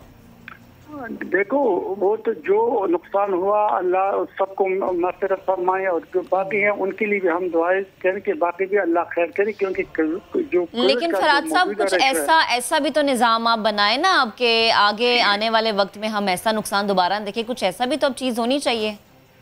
बिल्कुल आपने ठीक कहा और इसी से इंसान जो है ना सीखता है। हम यही कह रहे हैं कि आइंदा के लिए जो कल मिनिस्टर साहब रात को आए थे तकरीबन 9 बजे, पौने 9 बजे मिनिस्टर 10:30 बजे तक वो बैठे रहे। फिर बोर्ड ऑफ गवर्नर जो हमारी हैं जिसमें सारे सीनियर मोस्ट लोग बैठे हैं, रात को तकरीबन पौने 3 बजे यहीं से गए और सब कहीं कहा कि यार हम कोशिश करें कि आइंदा के लिए इसको प्रिवेंट कर ले कि कोई ऐसा इशू आइंदा के लिए ना आए। सर वो आइंदा की बात तो सही, उसके लिए आप कोशिश करेंगे, लेकिन मेरा सवाल फिर वही, जिनकी जानें चली गई उनके अजीज़ों के लिए आप लोगों की तरफ से कंपनसेशन क्या हो सकती है? यूँ तो nothing can compensate that, but फिर भी कुछ कर सकते हैं। देखो, बिल्कुल आपने ठीक कहा, जो प्रोविंशियल गवर्नमेंट है उनकी तरफ से जो भी डायरेक्शन आ जाएगी, हेल्थ डिपार्टमेंट है वो उसी के हवाले से उनको कंपनसेशन जो है ना वो गवर्नमेंट आ जाएगी, हो जाएगी, ठीक, यानी वक्त लगेगा अभी इन्वेस्टिगेशन मुकम्मल होने पर भी, कंपनसेट होने में भी, लेकिन आप कह रहे हैं कि आइंदा ऐसे ना हो, उसके लिए आप लोग काम करेंगे। अल्लाह करे आइंदा कभी ऐसा ना हो कि इस तरह की इंतजामी गफलत। तो बेहद शुक्रिया फरहाद, साथ मौजूद थे, अब इससे मुतालिक हमसे गुफ्तगू कर। एक और ख़बर है हमारे पास फैसलाबाद से है। 11 साल की घरेलू मुलाजमा जिस पर पड़ोसियों ने वहशियाना तशद्दुद किया, इसके केस में पेशरफ्त हुई है। पुलिस ने FIR में नामजद घर के सरबराह राना मुनीर की बेटी को अब गिरफ्तार किया है। राना मुनीर को अदालत ने 1 लाख रुपए मचलकों के एवज जमानत पर रिहा किया। पुलिस ने बच्ची पर तशद्दुद करने वाले दामाद को क्लीन चिट दे दी। मुकदमे में नाम तो दूर की बात, अब तक पूछगछ भी नहीं की गई। और ये मामला फैसलाबाद से रिपोर्ट हुआ। जब फैसलाबाद की हम बात करें तो कम उम्र मुलाजमा पर मर्द और ख़ातून का बच्चों समेत तशद्दुद के मामले पर दोनों फरीकैन इन्होंने सुलह कर ली। जबकि सवाल ये है कि नन्ही सदफ़ को इंसाफ कैसे मिलेगा, क्योंकि नौकरी से हाथ भी धोना पड़ा। अब तक इस मामले में पेशरफ्त क्या हुई है? एक गिरफ्तारी से मुताल्लिक़ हमने आपको बताया, लेकिन सवाल फिर वही, इस मासूम बच्चे को क्या इंसाफ मिल पाएगा? इसी पर बात करेंगे। यूसुफ चीमा ने हमें ज्वाइन किया। यूसुफ चीमा, अब तक की क्या डेवलपमेंट है, क्या अपडेट्स हैं इस केस से मुताल्लिक़? देखिए, बिल्कुल गुज़िश्ता रोज़ सामान एक मामला उठाया था जिसके अंदर तकरीबन 10 से 11 साल बच्ची जो है, जिसको बाकायदा फुटेजेस के अंदर देखा गया कि मर्द और ख़वातीन बच्चों समेत जो है उसको तशद्दुद का निशाना बना रहे थे। मामला मीडिया के ऊपर जैसे ही आया उसके बाद पुलिस एक्शन में आई और चाइल्ड प्रोटेक्शन ब्यूरो की मदईयत में एक मुकदमा दर्ज किया गया, जिसके बाद राना मुनीर को गिरफ्तार करके कोर्ट में पेश किया गया, जिनकी बेल के ऊपर जो है रहाई हो गई हुई है। इस मामले की जब थोड़ी सी तफ्तीश की गई तो पता चला कि बच्चे एक घर के जो हैं दूसरे घर में मोर देखने गए थे, जिसके ऊपर झगड़ा हुआ था, और जिसके बाद दोनों फरीकैन जो हैं उनका आपस में तलक कलामी हुई और उन दोनों की आज से 2 रोज़ पहले सुलह भी हो चुकी हुई थी, जिसके बाद उन्होंने इस मामले को रफा दफा कर दिया। वीडियो सोशल मीडिया के ऊपर आने के बाद जो है दोबारा से इस चीज़ पे एक्शन हुए, तो हम दोनों फरीकैन की सुलह हो गई, मगर वो बच्ची जिसको तशद्दुद का निशाना बनाया गया उसका कोई भी पुरसाने हाल नहीं था। हमारे साथ इस वक्त एक कानूनदान मौजूद हैं, उनसे जानते हैं मैडम क्या देखती हैं कि इस सारे मामले के ऊपर जब दोनों फरीकैन ने सुलह कर ली है तो उस बच्ची को इंसाफ कैसे मिल सकता है? इसमें इस बच्ची को लेके स्टेट रिस्पॉन्सिबल है और हर रियासत जो है अपने नाबालिगान, अपने बुज़ुर्ग लोगों के लिए ज़िम्मेदार होती है। इस मामले में ये बड़ी अफसोसनाक बात है कि उन्होंने बच्ची को इस तरह सरेआम तशद्दुद का निशाना बनाया। उसके साथ साथ ये भी नज़र आता है, जो मैंने फुटेज गौर से देखी है, कि बच्चे बहुत सारे मामलात में बतौर टूल इस्तेमाल होते हैं। जितने अच्छे तरीके से उसकी हुई है उससे मुझे पता चलता है कि, और बच्ची मुसलसल बोल रही है, तो हो सकता है उन्हें इश्तियाल भी दिला रही हो, लेकिन बहरहाल फिर भी कितना भी इश्तियाल दिलाए, मारना जो है वो बड़ा एक एक्सट्रीम बात है। उन्हें मारने की ज़रूरत और इजाज़त कतई तौर पर नहीं दी जा सकती। अब अगर ये है कि 2 फरीकैन ने सुलह कर ली है तो विक्टिम जो है बच्चा, उसका क्या बनेगा? तो ऐसी सूरत में हर एरिया का सीनियर सिविल जज जो है वो नाबालिग बच्चा का ऑटोमेटिकली लीगल गार्डियन है। ये सीनियर सिविल जज की मुकम्मल रिस्पॉन्सिबिलिटी है वो कि इसको लुक आफ्टर करे, इसको देखे और इस मामले के बारे में करे। इसके अलावा भी जो आप देखते हैं चौराहों पे, सड़कों पे नाबालिग बच्चों को भी तशद्दुद का भी निशाना बनाया जाता है, उनको ठीक। यूसुफ चीमा हमें बता रहे थे और गुफ्तगू भी कर रहे थे, बेहद शुक्रिया आपका। डेवलपमेंट ये है कि दोनों घरों के बड़ों की सुलह हो गई है, लेकिन साथ साथ सवाल ये है कि उस नन्ही बच्ची को क्या इंसाफ मिलेगा, क्योंकि मुलजिम जमानत पर अगले ही रोज़ रिहा हो गया। इस पूरे मामले पर जो अहले मोहल्ला है, अहले इलाका है, वो क्या कह रहे हैं वो आपको हम दिखाते हैं। वो अपने पेड़ पालने के लिए उस पर पता नहीं कितनी जिम्मेदारी होगी, या उसका मतलब फादर नहीं हो, या उसके घर के क्या हालात हों, इस वजह से अगर जॉब कर रही है आपके पास या आपके पास कोई काम कर रही है, क्योंकि वो भी बच्चे हैं, आफ्टर ऑल हमारी माशरे के बच्चे हैं। ये रियासत की जिम्मेदारी है कि वो अपने आम शहरियों को मुकम्मल तहफ़्फ़ुज़ फराहम करे। ये पाकिस्तान में रूल ही ऐसा है कि गरीब को गरीब तबके को हमेशा दबाया ही जाता है। जो बड़े होते हैं वो आपस में सुलह कर लेते हैं, मजलूम तो बेचारा पिस जाता है, कुछ भी नहीं, उसका तो कुछ भी नहीं होता, ना कोई उसको बचाने वाला होता है। ये मामला पहला मामला नहीं था, ऐसे कई मामला कई शहरों से रिपोर्ट होते हैं। ऐसा एक मामला रावलपिंडी से भी रिपोर्ट हुआ। कमसिन मुलाजिमा पर मुबैना तशद्दुद का ये मामला, एक ही रोज़ में मुकदमा भी दर्ज हुआ, मुलजिमान भी पकड़ लिए गए, छुट्टी का दिन था, ड्यूटी मजिस्ट्रेट की अदालत में पेशी भी हो गई, जमानत भी हो गई, यानी सब कुछ खत्म हो गया। एक ही दिन में सब कुछ खत्म हो गया, लेकिन क्या इंसाफ हुआ, इस पर है बड़ा सवालिया निशान। आज हम इन्हीं मामलात पर बात करेंगे। हमें ज्वाइन किया आलिया सालिम साहिबा ने। आलिया साहिबा, बहुत शुक्रिया आपके वक्त का। एक मामला फैसलाबाद का और एक मामला रावलपिंडी का, लेकिन एक चीज़ कॉमन है, सुलह हो जाती है। ये फरीकैन सुलह कैसे कर लेते हैं? वो माँ उस सुलह पर राज़ी कैसे हो जाती है जिसकी औलाद पर तशद्दुद हुआ होता है? बात वही है ना कि टूल बना लिया जाता है। बच्चे सबके लिए टूल हैं, आसान हदफ हैं। अभी जिस तरह से मारपीट हो रही थी, मुझे उसमें सबसे तकलीफदेह बात ये लगी कि औरतें भी मार रही थीं और कोई किसी को रोक नहीं रहा था। अच्छा, फिर वो जो मर्द आए होंगे उनको भी पता नहीं 2 मिनट में क्या स्टोरी सुनाई होगी, वो भी इतने इश्तियाल में आ गए, उन्होंने भी मारा। और एक छोटा बच्चा, यही है ना कि बच्चों में लड़ाई हो रही थी कि मोर कुछ छेड़ा जा रहा था। फिर उस बच्चे ने जब ये देखा कि मेरे माँ बाप सही गलत हर चीज़ में मेरा साथ दे रहे हैं और दूसरे बच्चे को मार रहे हैं, तो उस बच्चे ने भी बढ़ बढ़ कर इस बच्ची को मारा है। यानी कई नस्लें, ये जो नस्ल अभी की थी और जो आने वाली नस्ल है, उसने क्या देखा कि ताकतवर कुछ भी कर सकता है, और जिसके पास अपना उस उम्र का बेटा खड़ा हुआ है वो किसी दूसरे की बेटी पर हाथ कैसे उठा सकता है? लड़की या बच्ची को देख के तो वैसे ही दिल पसीज जाता है, क्योंकि हमारे जहनों में ये नाजुक है। आप अपने बेटे को तो रख रहे हैं अपने पीछे और इस नाजुक फूल को मार रहे हैं, ये दिल आपके पास कहाँ से आ रहा है? फिर एक चीज़ हम मर्दों को ये समझते हैं, मैं एक बात कहूँगी कि हम समझते हैं वो मामला फहम होते हैं, वो थोड़े से नहीं बहुत दुनिया में निकलते हैं, समझदार होते हैं, लेकिन किसी घर की खातून के कहने पे उस मर्द ने भी हाथ उठाया, क्या वो भी मामला फहम नहीं था? अच्छा, फिर इस सारे केस में इस बच्ची के माँ बाप क्यों नहीं सामने आ रहे? ठीक है, हुकूमत भी जिम्मेदार है, मीडिया भी आवाज़ उठा रहा है, या आइंदा होना भी नहीं चाहिए, लेकिन उसके माँ बाप का मौक़िफ़ कितना तकलीफदेह है कि उन्होंने मुफाहमत कर ली। इसका मतलब ये कि जो चाइल्ड लेबर हो रहा था, ये बच्ची जो चाइल्ड लेबर कर रही थी, या तो वापस इसी घर में आ जाएगी, नहीं तो फिर किसी और घर में चली जाएगी जहाँ पर अल्लाह रहम करे कि क्या श्योरिटी है कि दोबारा उसके साथ ये नहीं होगा। तो मैं ये समझती हूँ कि जो सारी सूरत हाल है, और मोहल्ले वाले, उनके लिए मैं एक बात कहूँगी कि हम लोग कहते हैं हमारी ज़िंदगी में कोई बेहतरीन लम्हा नहीं आया, हम इंतज़ार कर रहे हैं। हम अपने किसी भी लम्हे को बेहतरीन बना सकते हैं जब किसी को तकलीफ़ में देख के वहाँ चले जाते। अगर कोई रोक लेता इस वक्त, अहले मोहल्ले को रोक लेता, बच्ची को जो थप्पड़ पड़े हैं वो ज़िंदगी भर पड़े हैं, वो ज़िंदगी भर के लिए थप्पड़ है। अगर कोई भी शख्स उस वक्त आके उसको रोकता, उन थप्पड़ों से बचाता, तो वो लम्हा उस बचाने वाले के लिए बेहतरीन लम्हा हो जाता। और इस बच्ची के लिए मैं समझती हूँ जो इसने अपने जहन में, एक वो थप्पड़ है जो उसके मुंह पर पड़ा है, एक वो थप्पड़ है जो उसकी इज़्ज़त नफ्स पर पड़ा है। मुंह के थप्पड़ का निशान भी मिट जाएगा और चीज़ें ख़त्म हो जाएंगी, लेकिन जो इज़्ज़त नफ्स पर पड़ा है वो नहीं ख़त्म होगा। और ये मारपीट सिर्फ घर में तो नहीं देखी, आप रोड पर तमाशा देखिए, और ये भी रोड पर हुआ, ये भी रोड पर हुआ। ट्रैफिक के हवाले से कह रही हूँ, हम लोग अब दस्तो गरेबां होना अपना हक समझते हैं। हम ये समझते हैं कि डायरेक्टली किसी के ऊपर तशद्दुद करो तो मामला दब जाएगा, और मामला दबा दिया जाता है। जो पुलिस और थाने कचहरी तक जाता है दबा दिया जाता है। वो हीरो बनने की कोशिश में ये काम कर जाते हैं। हीरो तो खैर नहीं बन सकते, मैं ये समझती हूँ। हीरो कैसे वो बनेंगे पूरी दुनिया के सामने भी और ख़ुद अपने दिल में भी, अपने बच्चों के सामने भी, बल्कि उन्होंने अपने बच्चे को एक बहुत गलत सीख दी है, एक बहुत गलत लेसन दिया है उन्होंने। और इस लेसन को बच्चा या कोई भी इंसान जब उसके जहन में तशद्दुद आ जाता है ना दूसरे के ऊपर करने पे, फिर हर शख्स दूसरा हो जाता है। उसके घर में भी अगर कोई चीज़ उसकी मर्ज़ी के ख़िलाफ़ होगी तो जो तशद्दुद उसने रोड पर किया और कामयाब हुआ, ये जहाँ भी ताकतवर होगा ये बच्चा, ये अपने आप को समझेगा कि मैं इस तरह से दूसरे को कंट्रोल कर सकता हूँ। प्लीज़ एक दूसरे को इस तरह कंट्रोल ना कीजिए, ना घर के अंदर और ना घर के बाहर। खाली भाभी, जैसे कहा जाता है कि ये रियासत की जिम्मेदारी आती है, रियासत की जिम्मेदारी के अलावा और भी लोग हैं जो कि जिम्मेदार हैं। उस बच्ची के माँ बाप, जैसे कि हमने कहा अहले इलाका, ये जो घर वाले जो रख रहे हैं इस बच्ची को, सिर्फ रियासत की जिम्मेदारी नहीं आती, बतौर इंसान आपकी अपनी भी जिम्मेदारी है। हर उस शख्स की जिम्मेदारी है जिसने इस चीज़ को सोचा है। लेकिन बात यह है ना कि जैसे घर बहुत बड़ा होता है, घर के मुकाबले में दरवाज़ा छोटा होता है, दरवाजे के मुकाबले में ताला छोटा होता है, ताले के मुकाबले में चाबी छोटी होती है, और वो चाबी, छोटी सी चाबी, बड़े से बड़े घर खोल दिया करती है। तो ये बात ये है कि हमारे पास भी एक छोटी सी चाबी होनी चाहिए जो है मस्बत सोच की चाबी।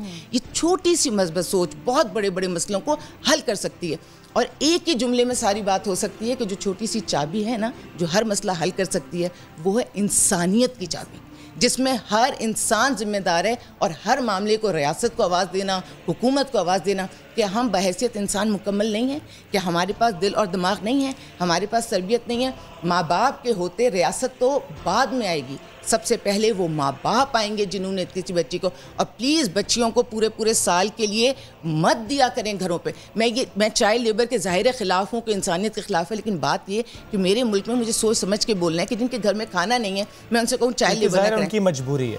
इतना तो कर सकते हैं कि बच्चों को अपने साथ लेकर जाएं। अगर कहीं काम में एज ए हेल्पर ले जाते हैं कि 2 काम माँ कर रही है, माँ की ही निगरानी में बच्ची छोटा मोटा काम कर रही है, और फिर वो शाम को उस बच्ची को घर ले आती है। पूरे दिन की सूरत हाल माँ को पता चल जाती है। देखिए आजकल इन बच्चियों की तरबियत उन घरों में नहीं हो रही जहाँ इन्हें छोड़ा जा रहा है, वहाँ इसी किस्म के केसेस हैं।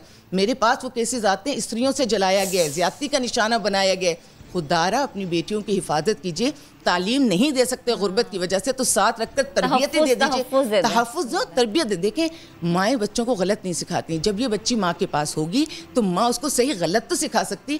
तालीम नहीं दी लेकिन अपने पास ना रखकर तरबियत भी नहीं दी। अलिया भाभी आपने कहा माँ बच्चे की तरबियत गलत नहीं कर सकती, इसी फुटेज में एक और माँ अपने ही बच्चों के सामने एक बच्चे को मार रही है। वो क्या तरबियत कर रही है? वो तरबियत कर रही है जो हमारे माशरे ने हमारा माइंडसेट बना दिया है। हमारे पूरे माशरे का ये माइंडसेट है कि आपने दूसरे पर रूल करना है।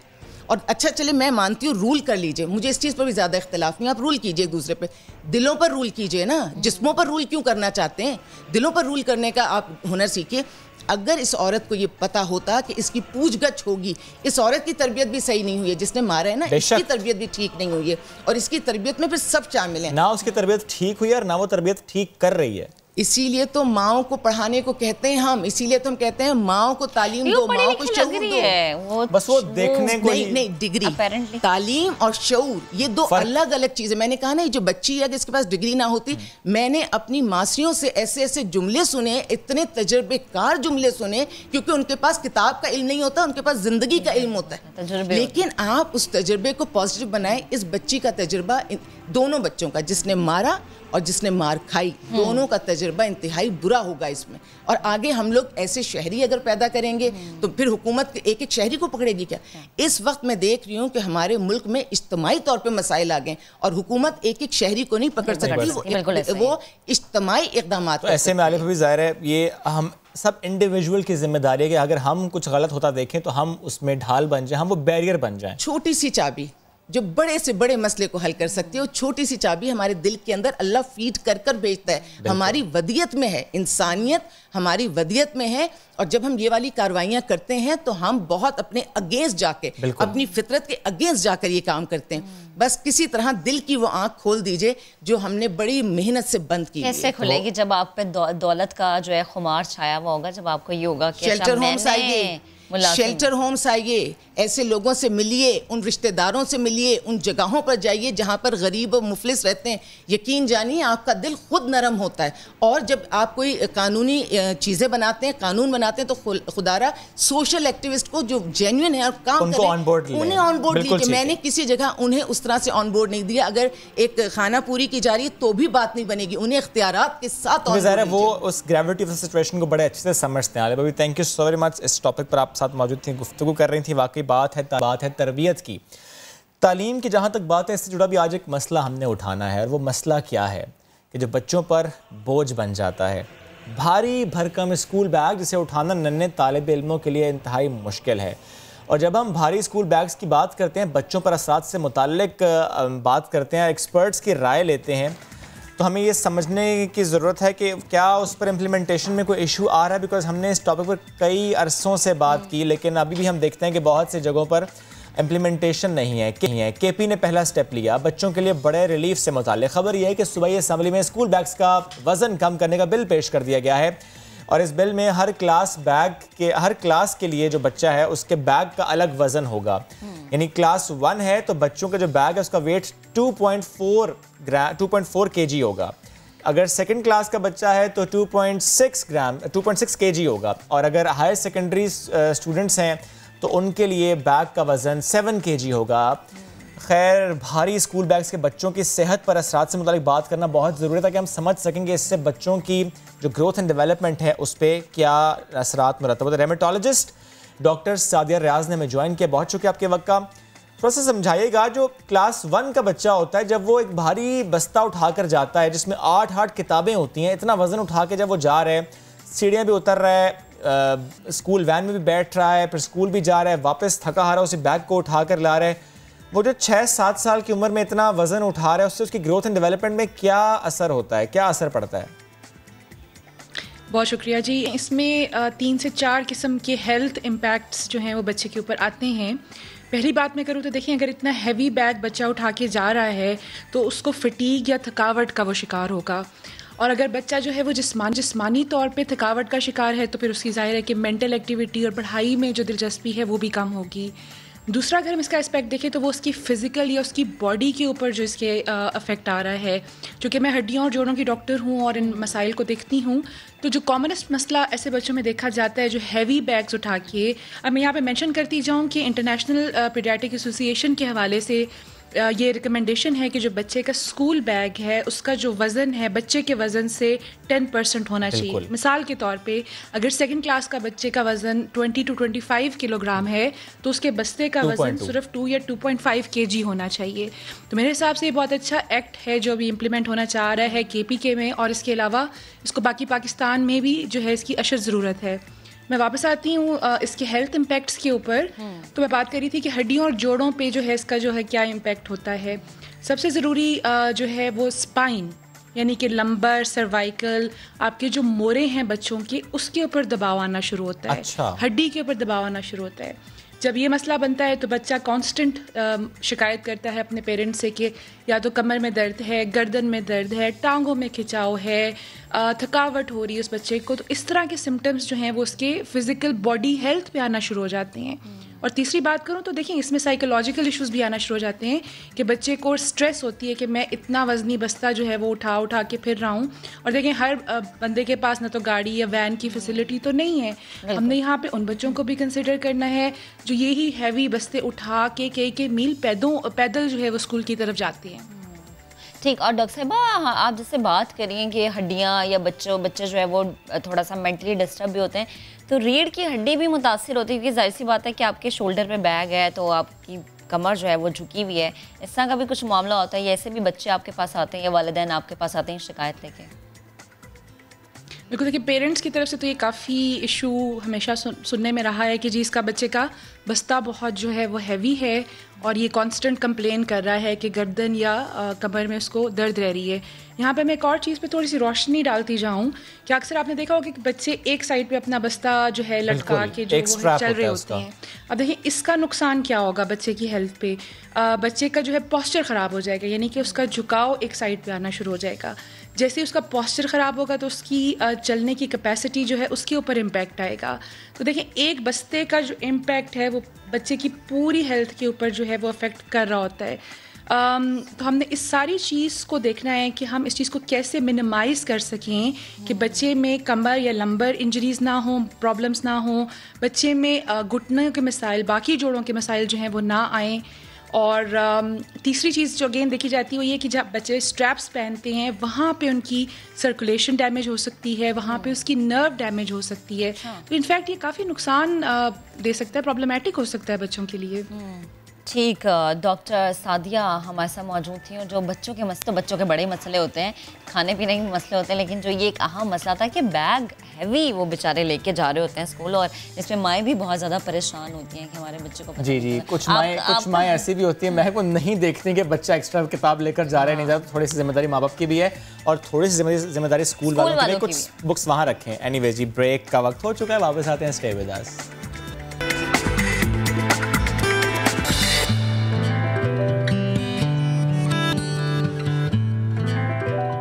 Welcome back once again. और एक दफ़ा फिर से आपको पूरी दुनिया से बहुत ज़्यादा खबरें देते हैं। अर्जेंटीना में कोरोना वबा से निपटने के लिए 12,000 अमीर अफराद पर टैक्स लगा दिया गया है।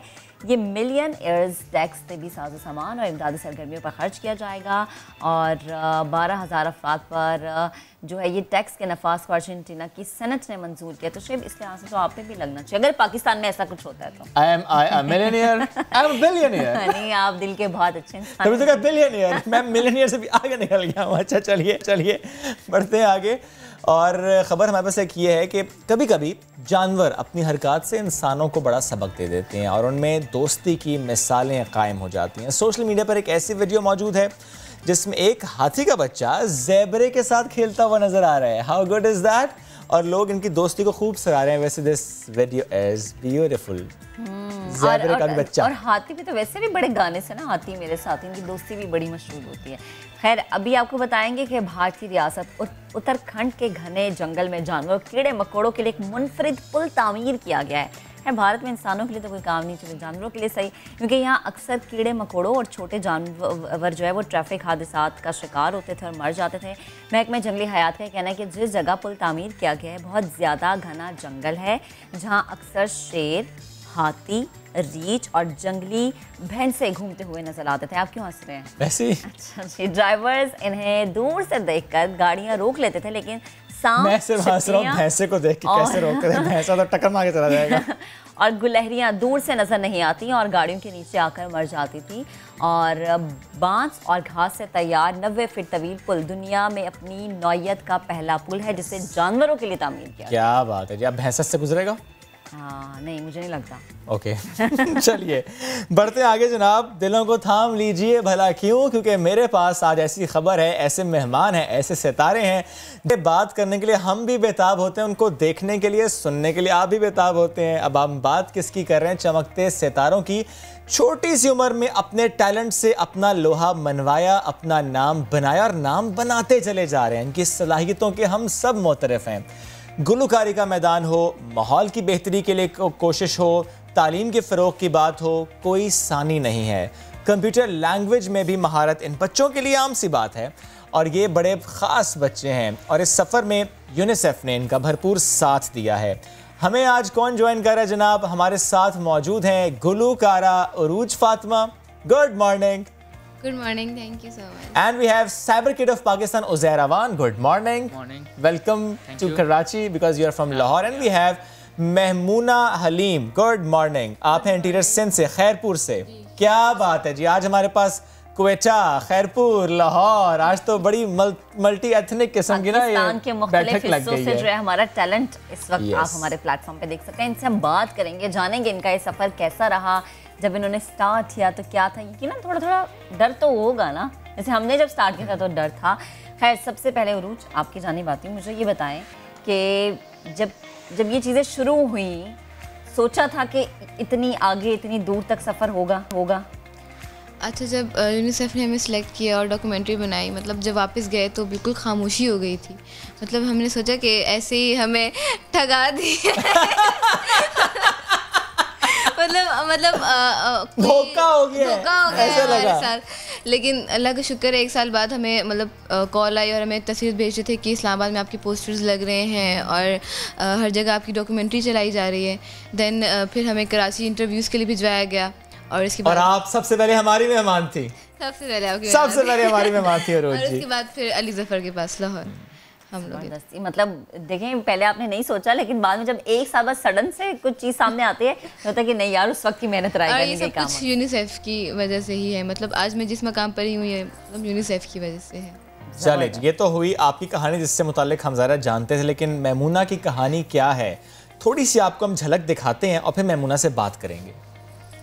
जी मेमूना, हमने भी देखा और ये बड़ा इंस्पायर करता है देखने वालों को, सुनने वालों को। आप जिस जगह से ताल्लुक़ रखती हैं वहाँ पर तालीम का हुसूल थोड़ा सा मुश्किल है। हाँ, हमने देखा लड़कियों के लिए मतलब बहुत ही मुश्किल है। उन्हें मतलब इजाज़त ही नहीं मिलती कि बाहर जाकर पढ़ें या कुछ। और हमारे गांव में ऐसे स्कूल भी नहीं है। सिर्फ 5 जमातें तक हैं और आगे लड़कियां पढ़ ही नहीं सकती हैं। और जो पेरेंट्स का होता है ना, वो छुट्टी नहीं देते कि ना घर से बाहर ना जाए। इसलिए तो कौन सी मुश्किल थी जो कि आपने देखी? अपने वालिदैन को कैसे मनाया? लोगों की बातें भी सुनी होंगी। हाँ, लोग तो कहते हैं ना, वो यूनिसेफ में जा रही थी तो भी कह रहे थे ना जाओ, सही नहीं है ये वो। लेकिन मेरे पेरेंट्स मेरे साथ थे, वो मेरे साथ थे, तो इसलिए मुझे कोई डर नहीं लगा ये वो। और इस मकाम तक आज पहुंची और श्रीलंका गई एज एडोलेसेंट। वहाँ युवराज सिंह से मेरी मुलाकात हुई, जो इंडियन क्रिकेटर हैं युवराज सिंह, और अंडर 19 के सारे जो क्रिकेटर्स थे, वहाँ मुलाकात हुई मेरी। क्या बात है। Boys should not feel left out, ऐसा होना नहीं चाहिए। Uzair, cyber kid of Pakistan title कैसे मिला? स्टोरी तो बहुत लंबी है, अगर मैं बताना चाहूँ तो हम सुनना चाहेंगे। We have ample of time. या श्योर। 4 इयर्स की ऐसे मैंने कंप्यूटर स्टार्ट लिया था फर्स्ट टाइम।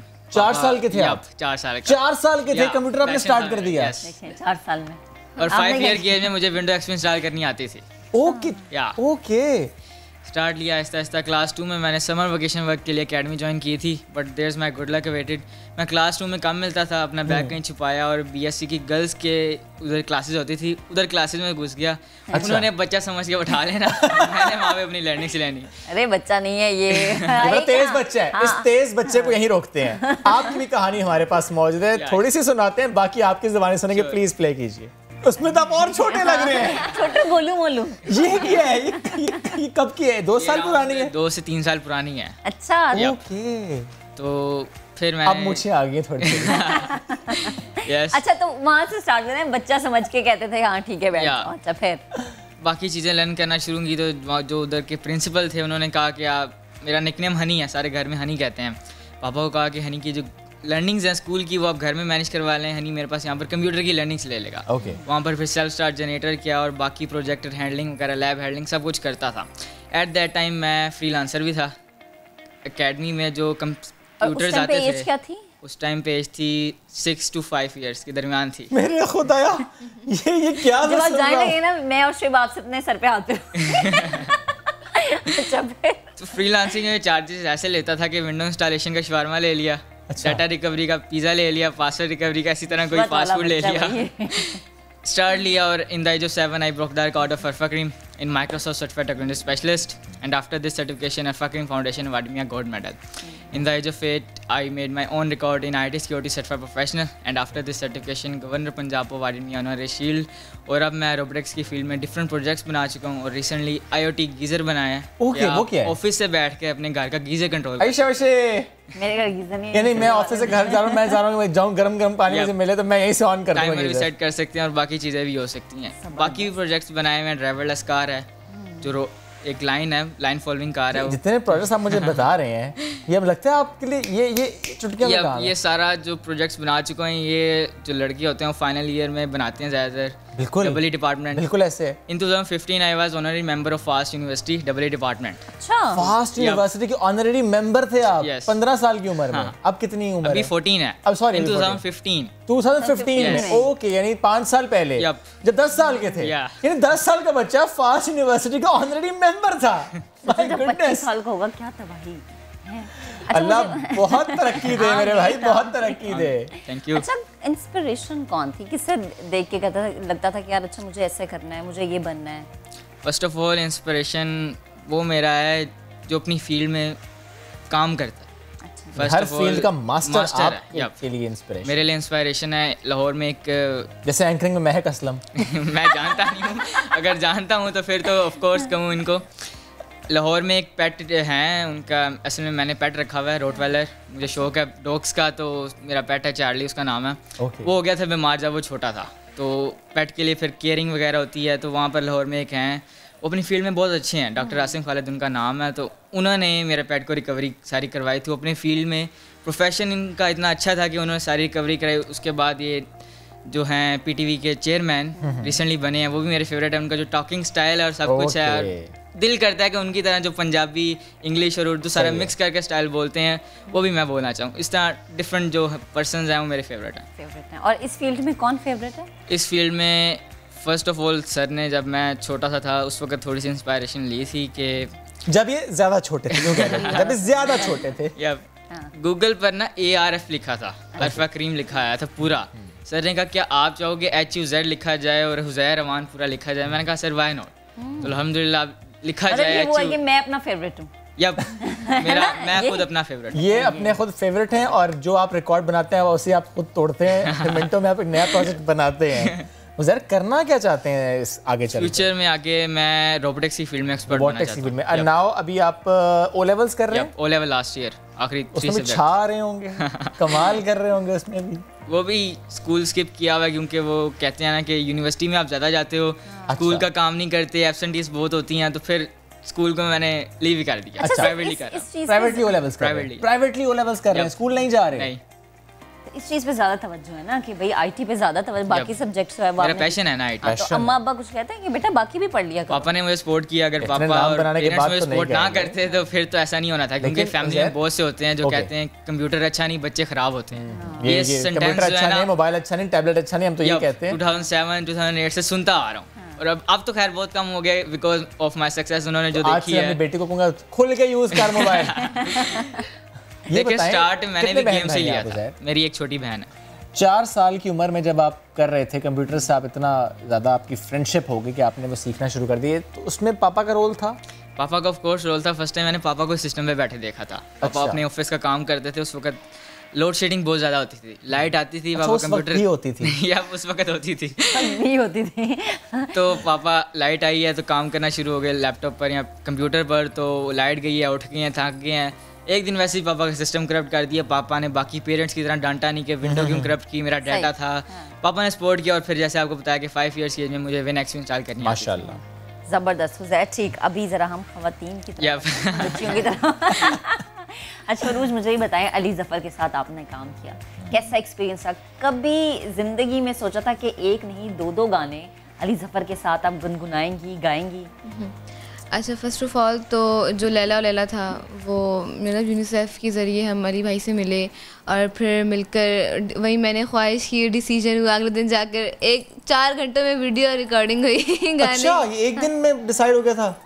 अच्छा, हम लोगों ने गाना नहीं डिसाइड किया था कि क्या गाना है। हम आ गए तो हमें कहते हैं कि क्या गाना है आपने, हमने कहा कि कोई कलाम गाते हैं, तो कहते हैं उसके लिए लंबा परमिशन ये वो, तो कोई ऐसा गाना गाते हैं कि कोई फोक गाते हैं। ओके। तो लैला लैला हमने डिसाइड किया, लेकिन 4 घंटे में वीडियो रिकॉर्डिंग शूट हुई है हमारे। 4 घंटे में हो गई? हाँ, 4 घंटे में। और अब मुझे अच्छी तरह याद है उस गाने का एंड अली ज़फ़र के एक लफ्ज़ से होता है। हाँ जी। क्या है लफ्ज़ वो?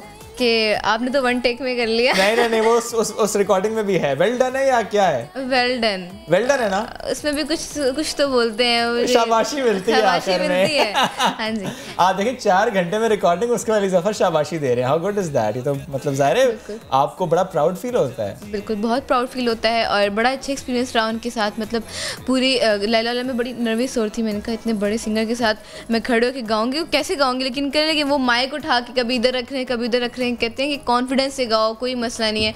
तो वो तो एक्सपीरियंस बहुत अच्छा रहा। तो अभी लैला अल्ले में हम लोग थोड़े चिल हो गए थे ना, क्योंकि एक दूसरे को जान गए थे, तो मज़े से बातें कर रहे हैं, डांस कर रहे हैं। अली भाई एक जगह पे तो खुद कैमरा पकड़ के वीडियो बना रहे थे, तो बड़ा मज़ा आ रहा, बड़ा अच्छा एक्सपीरियंस। अच्छा, ये नज़र भी आया हमें कि जो आपकी केमिस्ट्री थी ना अली ज़फ़र के साथ, और इतनी कहना चाहिए कि बड़ा अच्छा माहौल ये हमें नज़र आया कि आप वो, बल्कि सीनियर जूनियर वाला माहौल लगा ही नहीं, हमें लगा कि बिल्कुल ना रल मिल के गा रहे हैं। हाँ जी, यही था ना कि डांस हो रहा है यहाँ पे वो कैमरा पकड़ रहे हैं, हम लोग आपस में बातें कर रहे हैं और बड़ा मज़ा आ रहा था। आपको डांट नहीं पड़ी ना?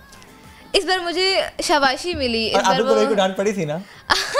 पड़ी थी ना वो? हाँ जी, जब वो रिकॉर्डिंग पे गए तो उनकी बातें जब वो माइक के सामने आते हैं ना तो वो भूल जाते हैं लिरिक्स।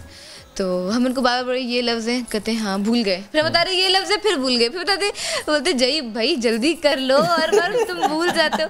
लेकिन मुझे शाबाशी मिली कि अली भाई ने मुझे कहा कि आपने इस बार बहुत अच्छा गाना। क्या बात है। लेकिन मुझे ये बताएं, रूज के आबिद बरोही ने सोचा, उन्होंने आपसे कांटेक्ट किया, फिर आपने अली ज़फ़र से कांटेक्ट किया फॉर दिस अल्ले।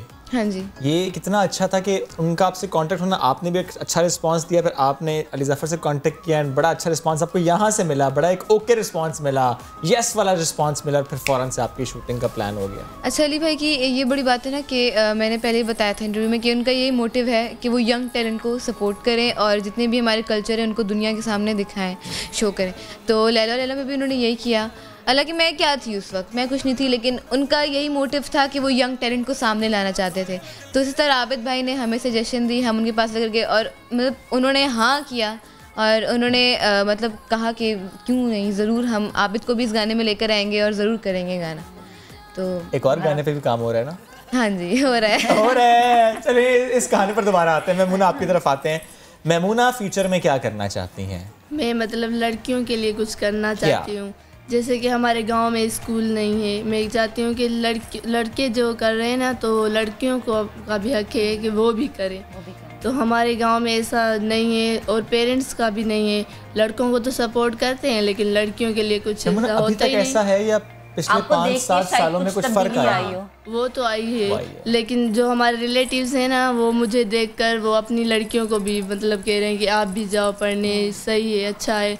और पहले इतना नहीं था कि अब मुझसे इंस्पायर होकर वो भी अपनी लड़की। लेकिन मैमूना, आपका इंटरव्यू में, जस्ट फॉर एग्जांपल आप यहाँ पर हमारे सेट पे मौजूद हैं, किसी और इंटरव्यू सेट पर आप मौजूद हों, आपकी और वीडियो कहीं पर चल रही हो, इसकी वजह से क्या कभी फैमिली को कोई प्रेशर फेस करना पड़ा? कि हम देखते हैं, सुनते आए कि इंटीरियर सिंध में या कुछ और इलाकों में ये मसला होता है। हुआ था मेरे साथ, खुद हुआ था। वो डॉक्यूमेंट्री बनी थी ना, उस पर हमारे रिलेटिव्स से वो कहते सही नहीं है ये वो। अब्बू ने कहा कि मैं इसके साथ हूँ, अब्बू और अम्मी बहुत सपोर्ट किए मेरी, इसलिए बस। और फैमिली यही सपोर्ट करे बस। और लोग तो कहते हैं, लोगों का क्या काम है, कहने दो जो कहते हैं।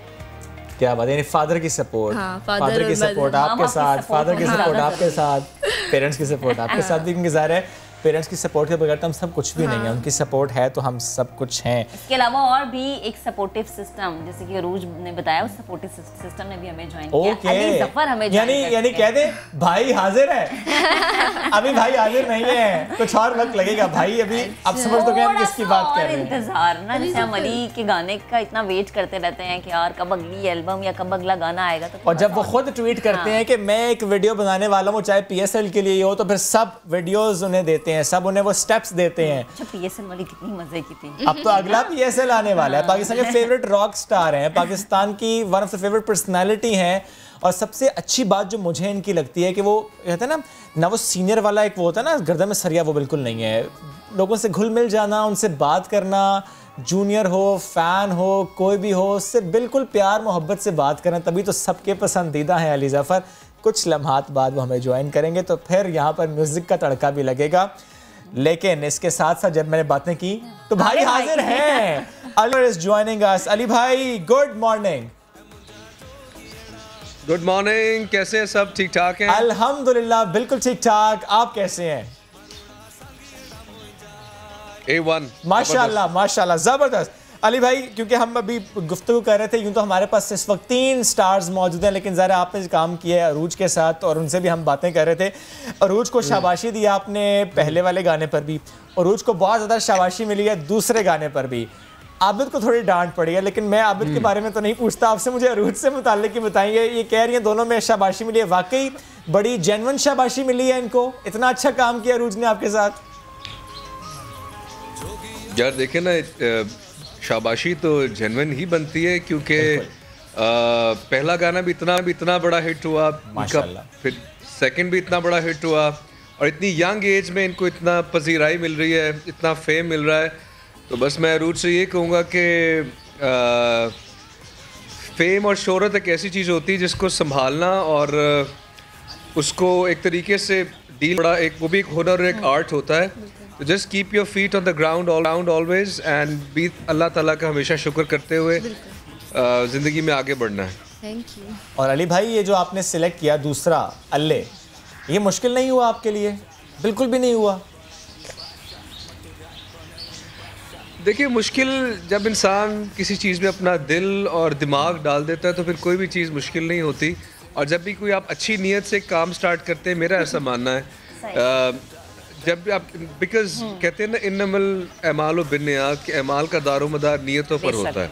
तो जब भी आप किसी अच्छी नीयत से कोई काम करते हैं तो अल्लाह ताला आसानियाँ उसमें क्रिएट कर देता है। तो मैंने ये नीयत की थी कि मैं सिंध के लोगों के लिए सिंध की कल्चर और हेरिटेज, हमारे सिंधी बहन भाई जो हैं, उनकी जो आइडेंटिटी है, उनकी एक जो शनाख्त है, वो दुनिया के सामने भी उसको लाया जाए, और हमारे अपने मुल्क की जो यूथ है, जो लोग हैं, बाकी सूबों के जो लोग हैं, उनको भी दिखाया जाए कि सिंध कितना खूबसूरत इसके कल्चर है, हेरिटेज, और सिंधी लोग कितने प्यारे होते हैं, और इनका बिल्कुल। और अली, जैसे कि आप उनके और कल्चर की बात कर रहे हैं, तो उनके कल्चर की एक पहचान है अजरक।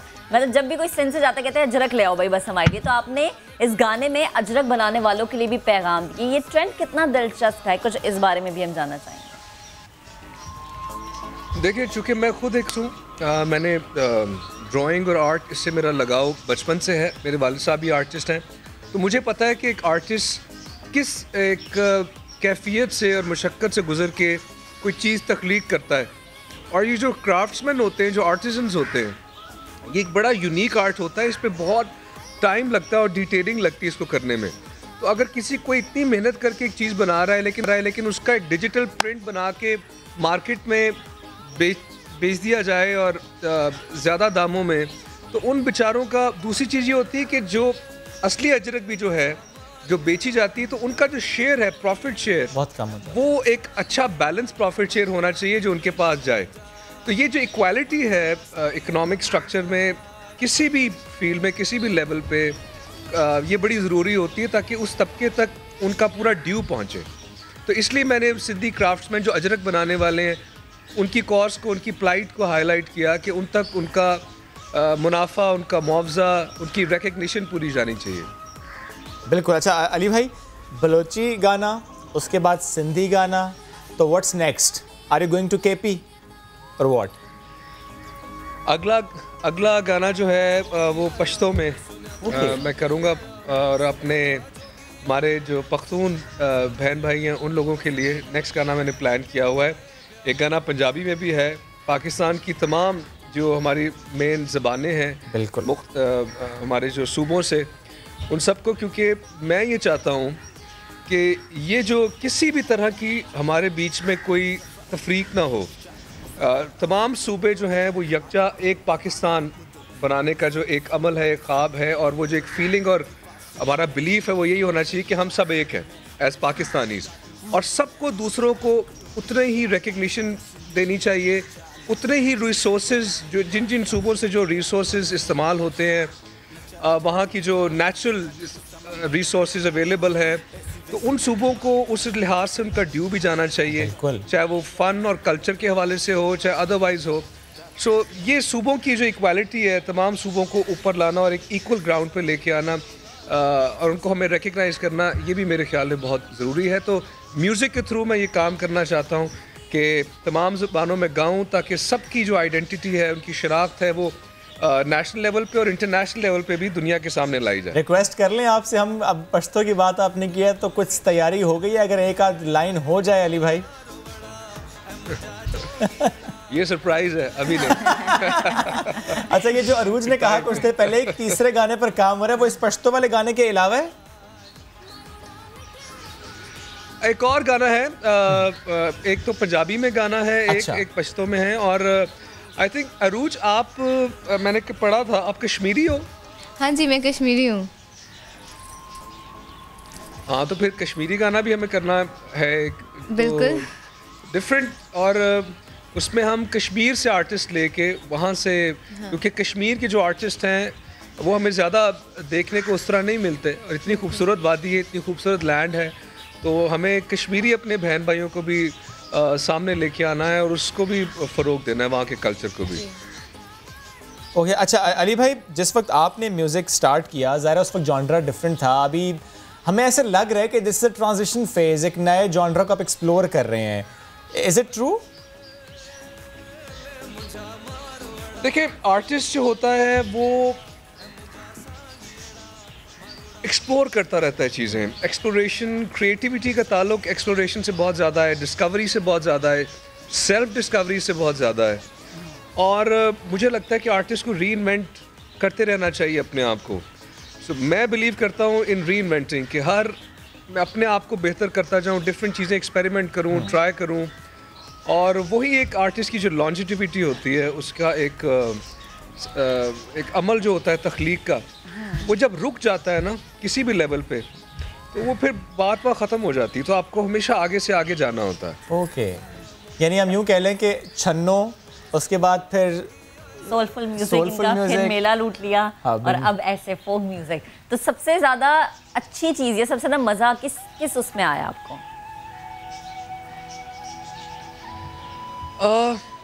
मुझे जब भी कोई गाना हिट होता है मज़ा आता है, जितना किसी को आता है, तो लेकिन और मुझे सारे हिट हो जाते हैं, मैं बताता।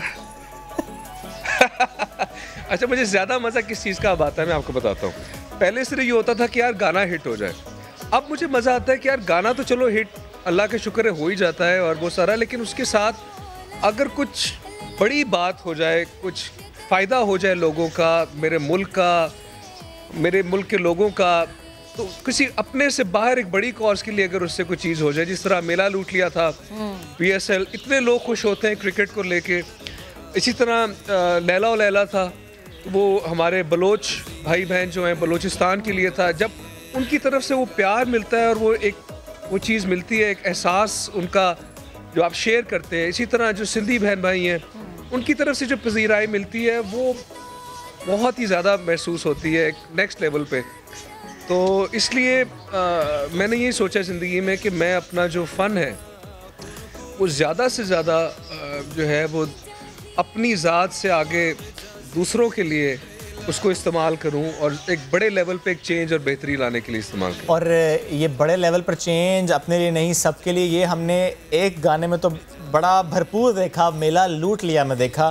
तो अली भाई, वो क्या आइडिया क्या था उसके पीछे कि आपने एक स्पोर्ट्स एंथम लेकर आना, इसमें सबका शेयर हो, सब पाकिस्तानियों का उसमें हिस्सा हो, हर चीज़ हमें नज़र आए, क्योंकि आपने एक कॉल दी और फिर सब ने वीडियोस आपको भेजना शुरू कर दी, फिर सब पाकिस्तानियों का हिस्सा हमें नजर आया। सिर्फ 3 दिन में आपने वो गाना तैयार भी कर दिया। यार मैं ये क्रिकेट देखो, हमारे कम ही मौके ऐसे हमें मिलते हैं हमारे लोगों को कि जिसमें सेलिब्रेशन होती है बहुत बड़े लेवल पे। बिकॉज यहाँ पे एंटरटेनमेंट के मौके बहुत कम है, दुख दर्द ज़्यादा होते हैं, मुश्किलात ज़्यादा होती हैं, लेकिन to enjoy life, to celebrate life और एनी इवेंट और ओकेजन वो मौके कम होते हैं। तो जब भी लोग मुझे उस मौके के लिए तलाश करते हैं या उसके लिए इस काबिल समझते हैं कि मैं उनको वो दे सकता हूँ, तो भाई हाजिर हो जाता। जबरदस्त। भाई तो कोरोना में भी पीछे नहीं रहा, भाई तो कोरोना में भी हाजिर रहा है। हमने देखा अली भाई कि आपने आर्टिस्ट वेलफेयर के लिए बहुत काम किया और बड़ा आपको सराहा गया, इवन सदर मुमलिकत ने भी एतराफ़ किया। मैं चाह रहा हूँ ज़रा उस जर्नी से मुताल्लिक भी बताएं, इस 2020 में जो आपने काम किया। देखो यार, मैं आपको एक बड़ी ज़रूरी और मज़े की बात बताता हूँ। अपने ज़िंदगी के ज़ाती तजर्बों से गुज़रने के बाद मुझे तकरीबन 17 साल हो गए इस फील्ड में। 2003 में आया था, अब 2020 हो गया। और 17 साल किसी भी पॉप आर्टिस्ट के लिए काफ़ी लंबा अरसा कंसिडर किया जाता है, क्योंकि कहते हैं पॉप आर्टिस्ट 2-3 साल में आते हैं और चले जाते हैं, 5 साल की लाइफ होती है। मैंने इस जर्नी में एक चीज़ सीखी, वो ये कि आपको सबसे ज़्यादा इत्मीनान और खुशी उस वक्त होती है जब आप अपनी ज़ात से बढ़कर दूसरों के लिए कुछ करते हैं। क्योंकि जब आप ऐसा कोई अमल करते हैं और ऐसी कोई नीयत बना लेते हैं, तो आपके साथ एक ऐसी फोर्स आके खड़ी हो जाती है, उसकी ज़ात का ऐसे रहम व करम शुरू हो जाते हैं जो कि बयान करने मुश्किल होते हैं कि वो इससे इंसान क्या महसूस करता है। हम सब कोई जब से हम बड़ा होना शुरू होते हैं, एक ख़ास तरह की मादा परस्ती, मटीरियलिज़म की तरफ हमें दिखाया जाता है। और हमें शायद ये दिखाया जाता है कि सक्सेसफुल होने के लिए पैसा, बहुत ज़्यादा बड़ी गाड़ी, बड़ा घर, और ये जब चीज़ें, मटीरियल चीज़ें आप एक्यूमुलेट कर लेंगे तो आप बहुत खुश हो जाएंगे ज़िंदगी में। लेकिन ऐसा है नहीं। खुशी का इन्हिसार और खुशी का ताल्लुक़ और पीस का ताल्लुक़, सुकून का ताल्लुक़ कहीं और से है, और ये मन के अंदर की दुनिया में झांक के और वहाँ जाके मिलता है।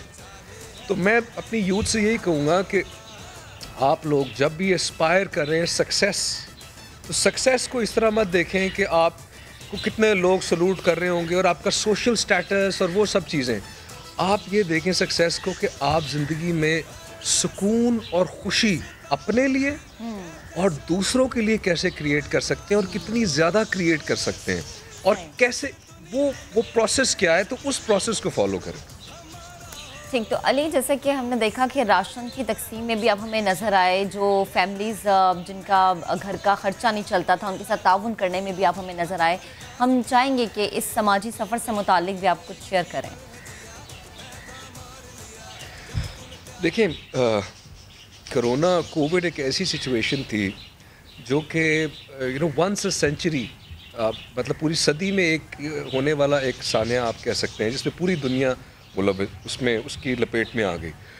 अब यही वो टाइम होते हैं, मुश्किल वक्त होते हैं, जिसमें हमारा टेस्ट आता है कि हम इंसान एक दूसरे के लिए कैसे यकजा होते हैं। उस वक्त वो लोग जो साहिब इस्तिताअत होते हैं, जिनको अल्लाह ताला ने एक ब्लेस किया होता है अपनी नेमतों से, या कोई भी रिसोर्स दिया होता है, वो ज़रूरी नहीं कि मेरे जैसे लोग हों या कोई और लोग हों, हम सबको अपने अपने लेवल पे खुदा ने सलाहियत दी हुई हैं कि हम दूसरों की मदद कर सकें। तो यही वो मौके होते हैं जब हमारा टेस्ट आता है कि हम दूसरों के लिए क्या कर सकते हैं, हम इन मौक़ों से कैसे सीखते हैं, क्या हम what are the lessons that we have learned इनफरादी तौर पे, इज्तिमाई तौर पे, नेशनल लेवल पे, बैनुल अक़वामी तौर पे, कि इंसानियत जो पूरी इंसानियत है इसमें से क्या लेसन लेके अखज़ करके अब आगे की जो दुनिया बनाने जा रही है या बनाने जाएगी वो पिछली दुनिया से बेहतर कैसे कर सकते हैं इंसान। तो ये this is the least we can do. मैं आपको ये चीज़ बताऊं कि हमें लगता है कि हमने ये करके बहुत बड़ा मार्का मार लिया, नहीं, this is the least we can do. अभी हमें इससे बहुत आगे जाना है। वो कहते हैं ना सितारों से आगे जहाँ और भी हैं, तो हमें इंसानियत को और आगे लेके जाना है इससे। जी। और अली भाई, स्पेशली जब हम लोगों की मदद से मुताल्लिक बात करते हैं तो जो हमारी मार्जिनलाइज्ड कम्युनिटी है हम उसको भूल जाते हैं। आप तो नहीं भूले, आपने ट्रांसजेंडर्स के लिए भी बहुत काम किया। ये कितना ज़रूरी है अपनी मार्जिनलाइज्ड कम्युनिटी को सपोर्ट करना मुश्किल हालात में, कि वो वैसे ही बड़े पैसे हुए होते हैं। बहुत ज़रूरी है। और अब तो ख़ास तौर पे, मिसाल के तौर पे, जो भी तबकात ऐसे हैं जो सप्रेस्ड रहे हैं, चाहे वो हमारे ट्रांसजेंडर्स हों, चाहे वो हमारे जिनको हम अक़लियतें कहते हैं वो हों, different belief system, different faith system से ताल्लुक़ रखने वाले लोग हों, चाहे वो हमारी ख़वातीन हों, जो भी तबकात हैं जिनको बहुत अरसे तक उनको वो मौक़े और वो सोसाइटी में रहने के जो मीन्स और अपॉर्चुनिटीज़ मिलनी चाहिए थी और मिलनी चाहिए हैं, अगर वो नहीं मिल रही, तो फिर वो जो तबका जो इनेबल कर सकता है, जो प्रोवाइड कर सकता है, ना सिर्फ वो, बल्कि ना सिर्फ ये कि प्रोवाइड कर सके, इनेबल कर सके, बल्कि अपने आप को पेश करे उनके लिए कि हम आपके लिए क्या कर सकते हैं, कि आपकी क्वालिटी ऑफ लाइफ और आपका स्टेटस भी सोसाइटी के अंदर वो बराबरी की सतह पे हो। बल्कि मैं तो ये कहता हूँ कि अगर कोई सप्रेस तबका है तो उसको और ऊपर लाना चाहिए, क्योंकि उन्होंने इतनी देर से, इतनी मुद्दत से वो चीज़ें बर्दाश्त फील की हैं, उस चीज़ से गुजरे हैं, बर्दाश्त की हैं। तो हमें बहुत ज़्यादा ज़रूरी है कि उन तबकात के, हमारी जो क्रिश्चियन कम्युनिटी है, हमारी जो हिंदू कम्युनिटी है, हमारी जो ऑल द माइनॉरिटीज़ है, हमारी डिफरेंट रिलीजन, और जी, तो भी हम सबको पाकिस्तान में बराबर हैं, चाहे किसी भी बिलीफ सिस्टम से कोई भी है, इवेंचुअली हम सब इंसान हैं और वो रब्बुल आलमीन है, तमाम इंसानियत का रब। तो हमें एक दूसरे को इस तरह ही शाना बशाना गले लगा के, मुस्कुरा के साथ लेके चलना चाहिए, तभी हम वो एक कौम बनेंगे जो कि दुनिया अगर जिस पे रश्क कर सके, एक अच्छा मुआशरा तभी तश्कील दे सकेंगे। तो अली, हम क्या समझे जो समाजी सफ़र आपने शुरू किया कोविड में, ये कितना लंबा सफ़र होगा, कितनी दूर तक जाएगा?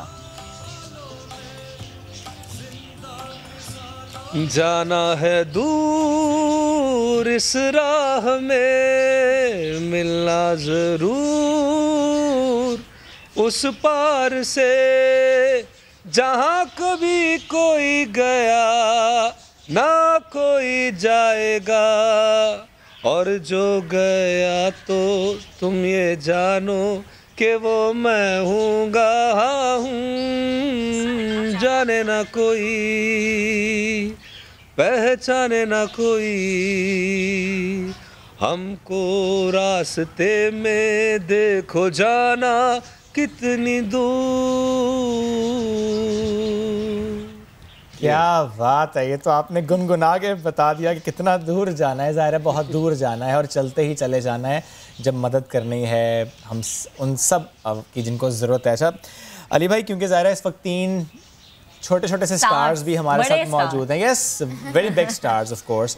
तो ये यार ज़्यादा यूथ है हमारी, और मैं इससे मुताल्लिक भी आपसे जानना चाह रहा हूँ कि व्हाट डू यू थिंक, हमारी यूथ को दरपेश चैलेंजेस हैं इस वक्त पाकिस्तान में। एक मसला है कि चैनलाइज नहीं किया जाता, चैनलाइज नहीं होते। आपको क्या लगता है कैसे हो सकते हैं चैनलाइज? देखिए, यूथ जो होती है हमारी, ज़्यादातर जो परसेंटेज है आबादी की वो यंग लोगों की है।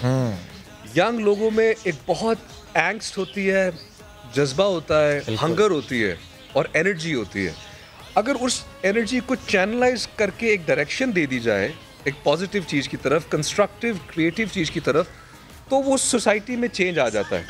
इसी तरह हमारे जो लीडर्स हैं, कायदे आज़म से लेके जितने बड़े लीडर्स हैं, उन्होंने यूथ, सर सैयद अहमद ख़ान, उन्होंने यूथ पे बहुत फोकस किया। अब प्रॉब्लम यहाँ पे क्या है कि हमारी यूथ, मुझे जो फील होता है, वो कंफ्यूज्ड है, उनके पास कोई डायरेक्शन नहीं है कि हमने किस तरफ जाना है, कैसा महसूस करना है, क्या सोचना है, क्या है। तो हमारा फ़र्ज़ ये बनता है लीडरशिप का, हमारे इंस्टीट्यूशंस का, हम सब का, कि उनको हम एक डायरेक्शन दें और उनकी उस एनर्जी को चैनलाइज करें कि फ्यूचर में देखें दुनिया कहाँ जा रही है, साइंस कहाँ जा रही है, टेक्नोलॉजी कहाँ जा रही है। आपको पता है कि अभी जो ज़माना आगे आर्टिफिशियल इंटेलिजेंस की वजह से आने वाला है, उसमें बहुत सी जॉब्स और बहुत सी स्टडीज़, जो बहुत से सिलेबस हैं जो इतने सालों लगा के पढ़ रहे हैं, वो काम ही नहीं आने आगे जाके, वो उनका कोई इस्तेमाल ही नहीं होगा। सो अभी से वो प्लानिंग करनी चाहिए, उनको देखना चाहिए, सोचना चाहिए कि आगे आने वाली दुनिया में क्या स्किल्स रिक्वायर्ड होंगी, उस हिसाब से लेके चलना चाहिए और उनको कोई डायरेक्शन देने वाला होना चाहिए। बिल्कुल। और अली, जो इस टाइम 3 हमारे पास स्टार्स बैठे हैं, इनकी अलग अलग कहानियाँ बड़ी ज़बरदस्त, जैसे कि एक इंटीरियर सेंस से है, फिर कश्मीर, और फिर हमने देखा लाहौर से, लेकिन इन्हें भी या बाकी आने वाली यूथ को भी एक रोल मॉडल की ज़रूरत होती है। बिल्कुल। और रोल मॉडल्स जब हम बात करते हैं अली भाई, तो हमें लगता है कि रोल मॉडल्स बड़े कम हैं। ठीक है, पॉलिटिकल डिफरेंसेस हो सकते हैं, but Imran Khan is a role model, और ज़ाहिर है इंस्पिरेशन है, बहुत ज़्यादा लोगों की इंस्पिरेशन है, ना सिर्फ इन पाकिस्तान बल्कि बाहर भी। अली भाई, ये कितना बड़ा चैलेंज है कि we have very less role models. देखें, एक सोसाइटी में रोल मॉडल्स बहुत ज़रूरी होते हैं, हीरोज़ बहुत ज़रूरी होते हैं। आप देखें, मैं एक अजीब चीज़ एक नोटिस कर रहा हूँ कि वो कहते हैं कि अगर आपने किसी सोसाइटी को, उसके इथॉस को या उसके फैब्रिक को डिस्ट्रॉय करना है, तो आप उसके वहाँ पे हीरोज़ ख़त्म कर दें, वहाँ पे लीडर्स ख़त्म कर दें। और मैं देख रहा हूँ कि अजीब सी एक चीज़ हो रही है कि जो भी एक ख़ास सतह पे जाते हैं लोग, रोल मॉडल्स होते हैं, उन पे ख़ास किस्म के कुछ अटैक शुरू हो जाते हैं, उनको टारगेट करने के लिए या उनकी कैरेक्टर असैसिनेशन करने के लिए। इस पर भी सोचने की ज़रूरत है। तो वी नीड आ हीरोज़, हमें हीरोज़ बनाने की ज़रूरत है, उनको नीचे गिराने की ज़रूरत नहीं है। And we have to protect our heroes and make our models and role models, जो लोगों के, क्योंकि जब मैं बड़ा हो रहा था, मुझे याद है, तो मैं देखता था 3 लोग उस वक्त थे जो आई रिमेंबर।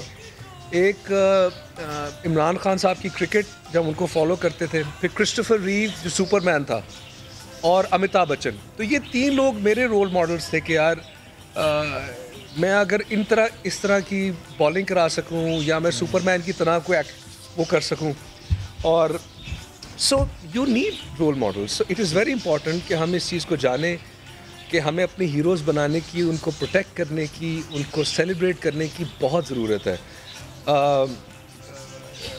अगर आप इंडिया में देखें तो वो अपने जो लोग होते हैं, चाहे किसी भी फील्ड में, चाहे स्पोर्ट्स है, चाहे एंटरटेनमेंट है, उनको एक्सेंचुएट करके, ब्रांड बिल्डिंग करके बहुत बड़ा कर देते हैं, ताकि लोग और तो we need to learn how to do that also, because वही चीज़ फिर ड्राइव करती है यूथ किस चीज़ को देख के आगे बढ़े, किस को फॉलो करे, किस आइडिया को, किस शख्स को, किस फिलॉसफी को।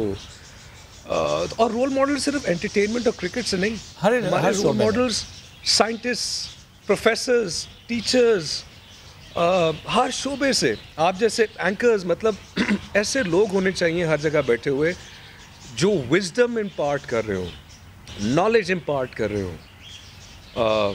सो ये खैर एक लंबी डिस्कशन है। लेकिन इसी में जब आपने कहा ना अली भाई कि अपने रोल मॉडल्स को प्रोटेक्ट करने की बहुत ज़रूरत है, जैसे कि मैमुना इस वक्त हमारे साथ बैठी हुई, और जब मैं इनसे बात कर रहा था अली भाई, तो उन्होंने मुझे कहा कि जब इनकी वीडियो बनी और जब ये किसी शो में जाती हैं, तो इनिशियली इनकी इवन फैमिली से, इनके जो अपने इलाके के लोग हैं, उनकी तरफ से इनको मज़ाहमत का सामना करना पड़ा। She has to face that, her father has to face that.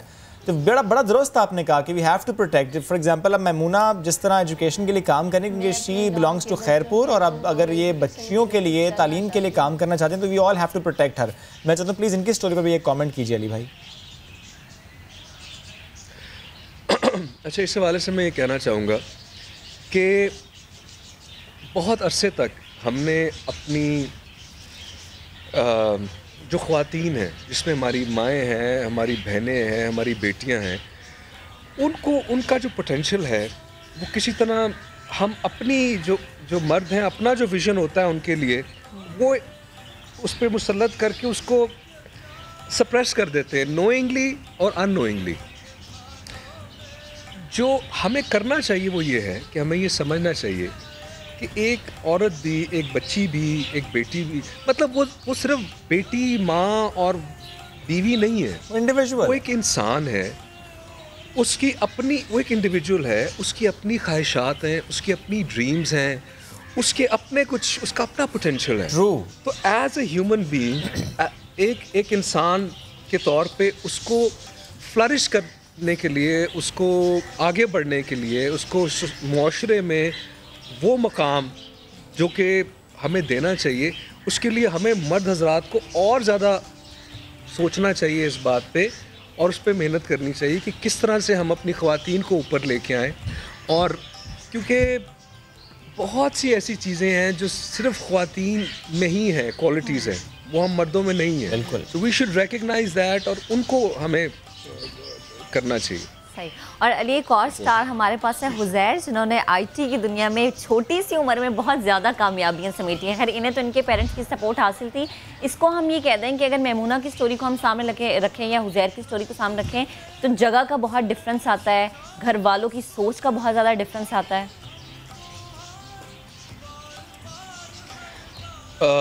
मैं आपका सवाल समझा नहीं, सॉरी। मैं ये कह रही हूँ कि हुजैर की अगर हम स्टोरी देखें तो इनके पेरेंट्स की बहुत ज़्यादा सपोर्ट थी। जैसा कि आपने कहा कि हमें ये सोचना चाहिए कि जो लड़कियों के पास क्वालिटीज़ हैं, लड़कियां उसे बेहतर तरीके से सर अंजाम दे सके। तो मैमूना और हुजैर के मामले में जगह का, वालिदैन की सोच का, ब्रॉटअप का बहुत ज़्यादा डिफरेंस आता है। बिल्कुल बहुत डिफरेंस आता है। देखें, मेरी जो ये सोच है कहाँ से बनना शुरू हुई, ये बचपन से बनना शुरू हुई जब मैंने अपनी वालिदा को देखा कि वो एक लाइब्रेरियन से लेके पंजाब यूनिवर्सिटी में उनका इस वक्त vice chancellor of home economics तक का जो सफ़र था, जिसमें उन्होंने पीएचडी की, पोस्ट डॉक स्कॉलर बनी, बहुत सा अरसा, मतलब अपनी ज़िंदगी का ज़्यादातर अरसा जो है वो फैमिली को तो साथ साथ किया, लेकिन नॉलेज और पढ़ाई और इस तरफ गुजारा। और मेरे वालिद साहब की बहुत सपोर्ट रही उन्हें। तो जब भी अम्मी जाया करती थी यूनिवर्सिटी या कॉलेज, तो मेरे वालिद साहब उनको उतना ही ज़्यादा इंकरेज करते थे कि तुम्हें करना चाहिए, तुम्हें और पढ़ना चाहिए। इसी तरह मैं, जो आयशा है मेरी जो वाइफ है, जी, उनको मैं इंकरेज करता हूँ कि आयशा तुम और ज़्यादा जितना भी गेन कर सकती हो। तो उन्होंने अब NLP का कोर्स किया है, माशाल्लाह, she is going to be a practitioner. So इसी तरह जी, तो घर के अंदर जो हमें जो सपोर्ट जो ख़वातीन को चाहिए होती है वो हमें देनी चाहिए, जैसे मैंने कहा। और इसलिए घर वालों का बहुत फ़र्क पड़ता है। अब होता क्या है, मैं बताता हूँ वालिदैन के हवाले से, और ये बड़ी गौर से सुनने वाली बात है। वालिदैन जो होते हैं ना, ज़ाहिर है हमसे प्यार करते हैं, बच्चों से प्यार करते हैं, और उस प्यार और प्रोटेक्शन की बेस के ऊपर अच्छी नीयत से ही बच्चों को मशवरा देते हैं और उनके मुस्तकबिल का मशवरा देते हैं। लेकिन बाज़ औक़ात वालिदैन क्या करते हैं कि क्योंकि उनके अपने ख्वाब होते हैं कि मेरा बच्चा ये हो, लेकिन हो सकता है कि अगर आप चाहते हैं कि मिसाल के तौर पे मेरा बच्चा डॉक्टर हो, तो वो बच्चा डॉक्टर नहीं बनना चाह रहा। उसकी जो मेंटल फैकल्टीज़ हैं, उसका पोटेंशियल जो है, उसकी जो ख्वाहिश है वो कुछ और बनने की है। सो आप ये देखिए कि ये आपका ख्वाब है, लेकिन आपके बच्चे का ख्वाब कोई और हो सकता है। बिल्कुल। और आपका बच्चा उसी चीज़ में एक्सीलेंस गेन करेगा और फ्लरिश करेगा जब वो अपना पैशन और अपना ख्वाब डिस्कवर करके उसको फॉलो करेगा। बिल्कुल सही बात। तो आप अपने ख्वाब को थोड़ी देर के लिए साइड पे रख दें, क्योंकि ज़िंदगी उसकी है, बच्चे की, जो उसने गुजारनी है। कई बच्चे ऐसे होते हैं जो सारी ज़िंदगी गुजार देते हैं कि हम अपने माँ बाप के जो ख्वाब है, एक्सपेक्टेशंस हैं, उसको मैचअप करने में वो उस तरह एक्सेल ही नहीं कर पाते फिर अली भाई। उसमें कई दफ़ा बेचारे बड़े इस्तराब में रहते हैं, बिल्कुल डिप्रेशन में भी चले जाते हैं कि we are not being able to meet up to their expectations. और यही जो एक चीज़ होती है कि इंसान सोचता रहता है कि मैं माँ बाप की भी एक्सपेक्टेशन, मेरी सोसाइटी की भी, अपने बड़ों की भी, अपनी भी, इर्द गिर्द की, उसी चक्कर में सारा जो है ना वो गुजर जाता है। ख़ास तौर पे ख़वातीन जो होती हैं कि मैं अच्छी बीवी भी हूँ, बेटी भी हूँ, मैं मियाँ के लिए भी अच्छी हूँ, सोसाइटी में भी अच्छी देखी।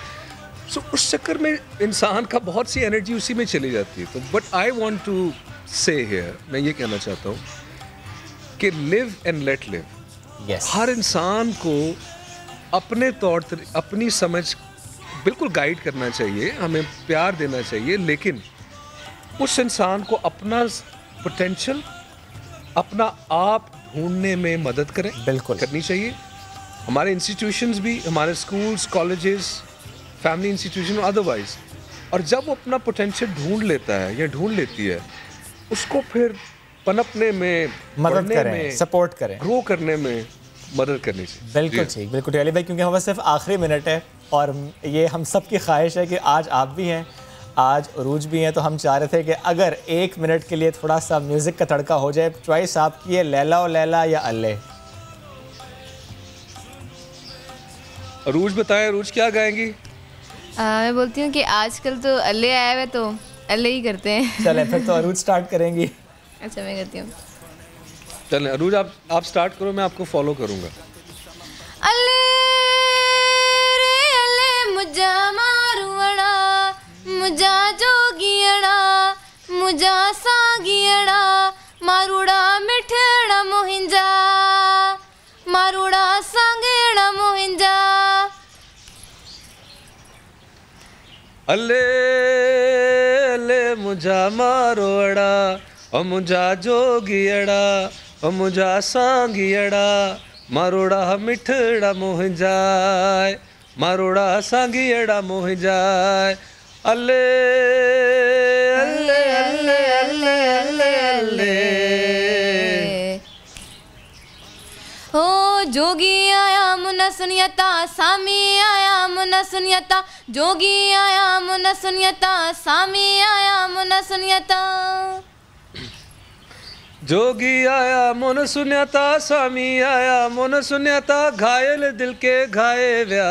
अल्ले अल्ले अबे अल्ले अरे अल्ले मुझा मारुअड़ा, मुझा जोगियड़ा, मुझा सागियड़ा, मारुड़ा मिठड़ा मोहिंजा, मारुड़ा सांगेड़ा मोहिंजा। Thank you so much. ये तो आपने उसमें भी किया था, लैला और लैला में भी एंड पे। थैंक यू अली भाई, बहुत अच्छा लगा आपसे मिलके। यू ऑलवेज अप्रिशिएट, और आपसे वाकई मिलके बहुत अच्छा लगा, गुफ्तगू करके बहुत अच्छा लगा। अरूज आपका शुक्रिया, आपका शुक्रिया। हुज़ैर आपका बहुत शुक्रिया। Keep shining. वक्त हो गया ख़त्म, आपसे हम लेंगे इजाज़त। अपना बहुत सा ख्याल रखिए, बाहर जाइए तो please always wear a mask, नहीं जाना ज़रूरी तो मत जाइए, घरों में रहिए, महफूज रहिए। अल्लाह हाफ़िज़।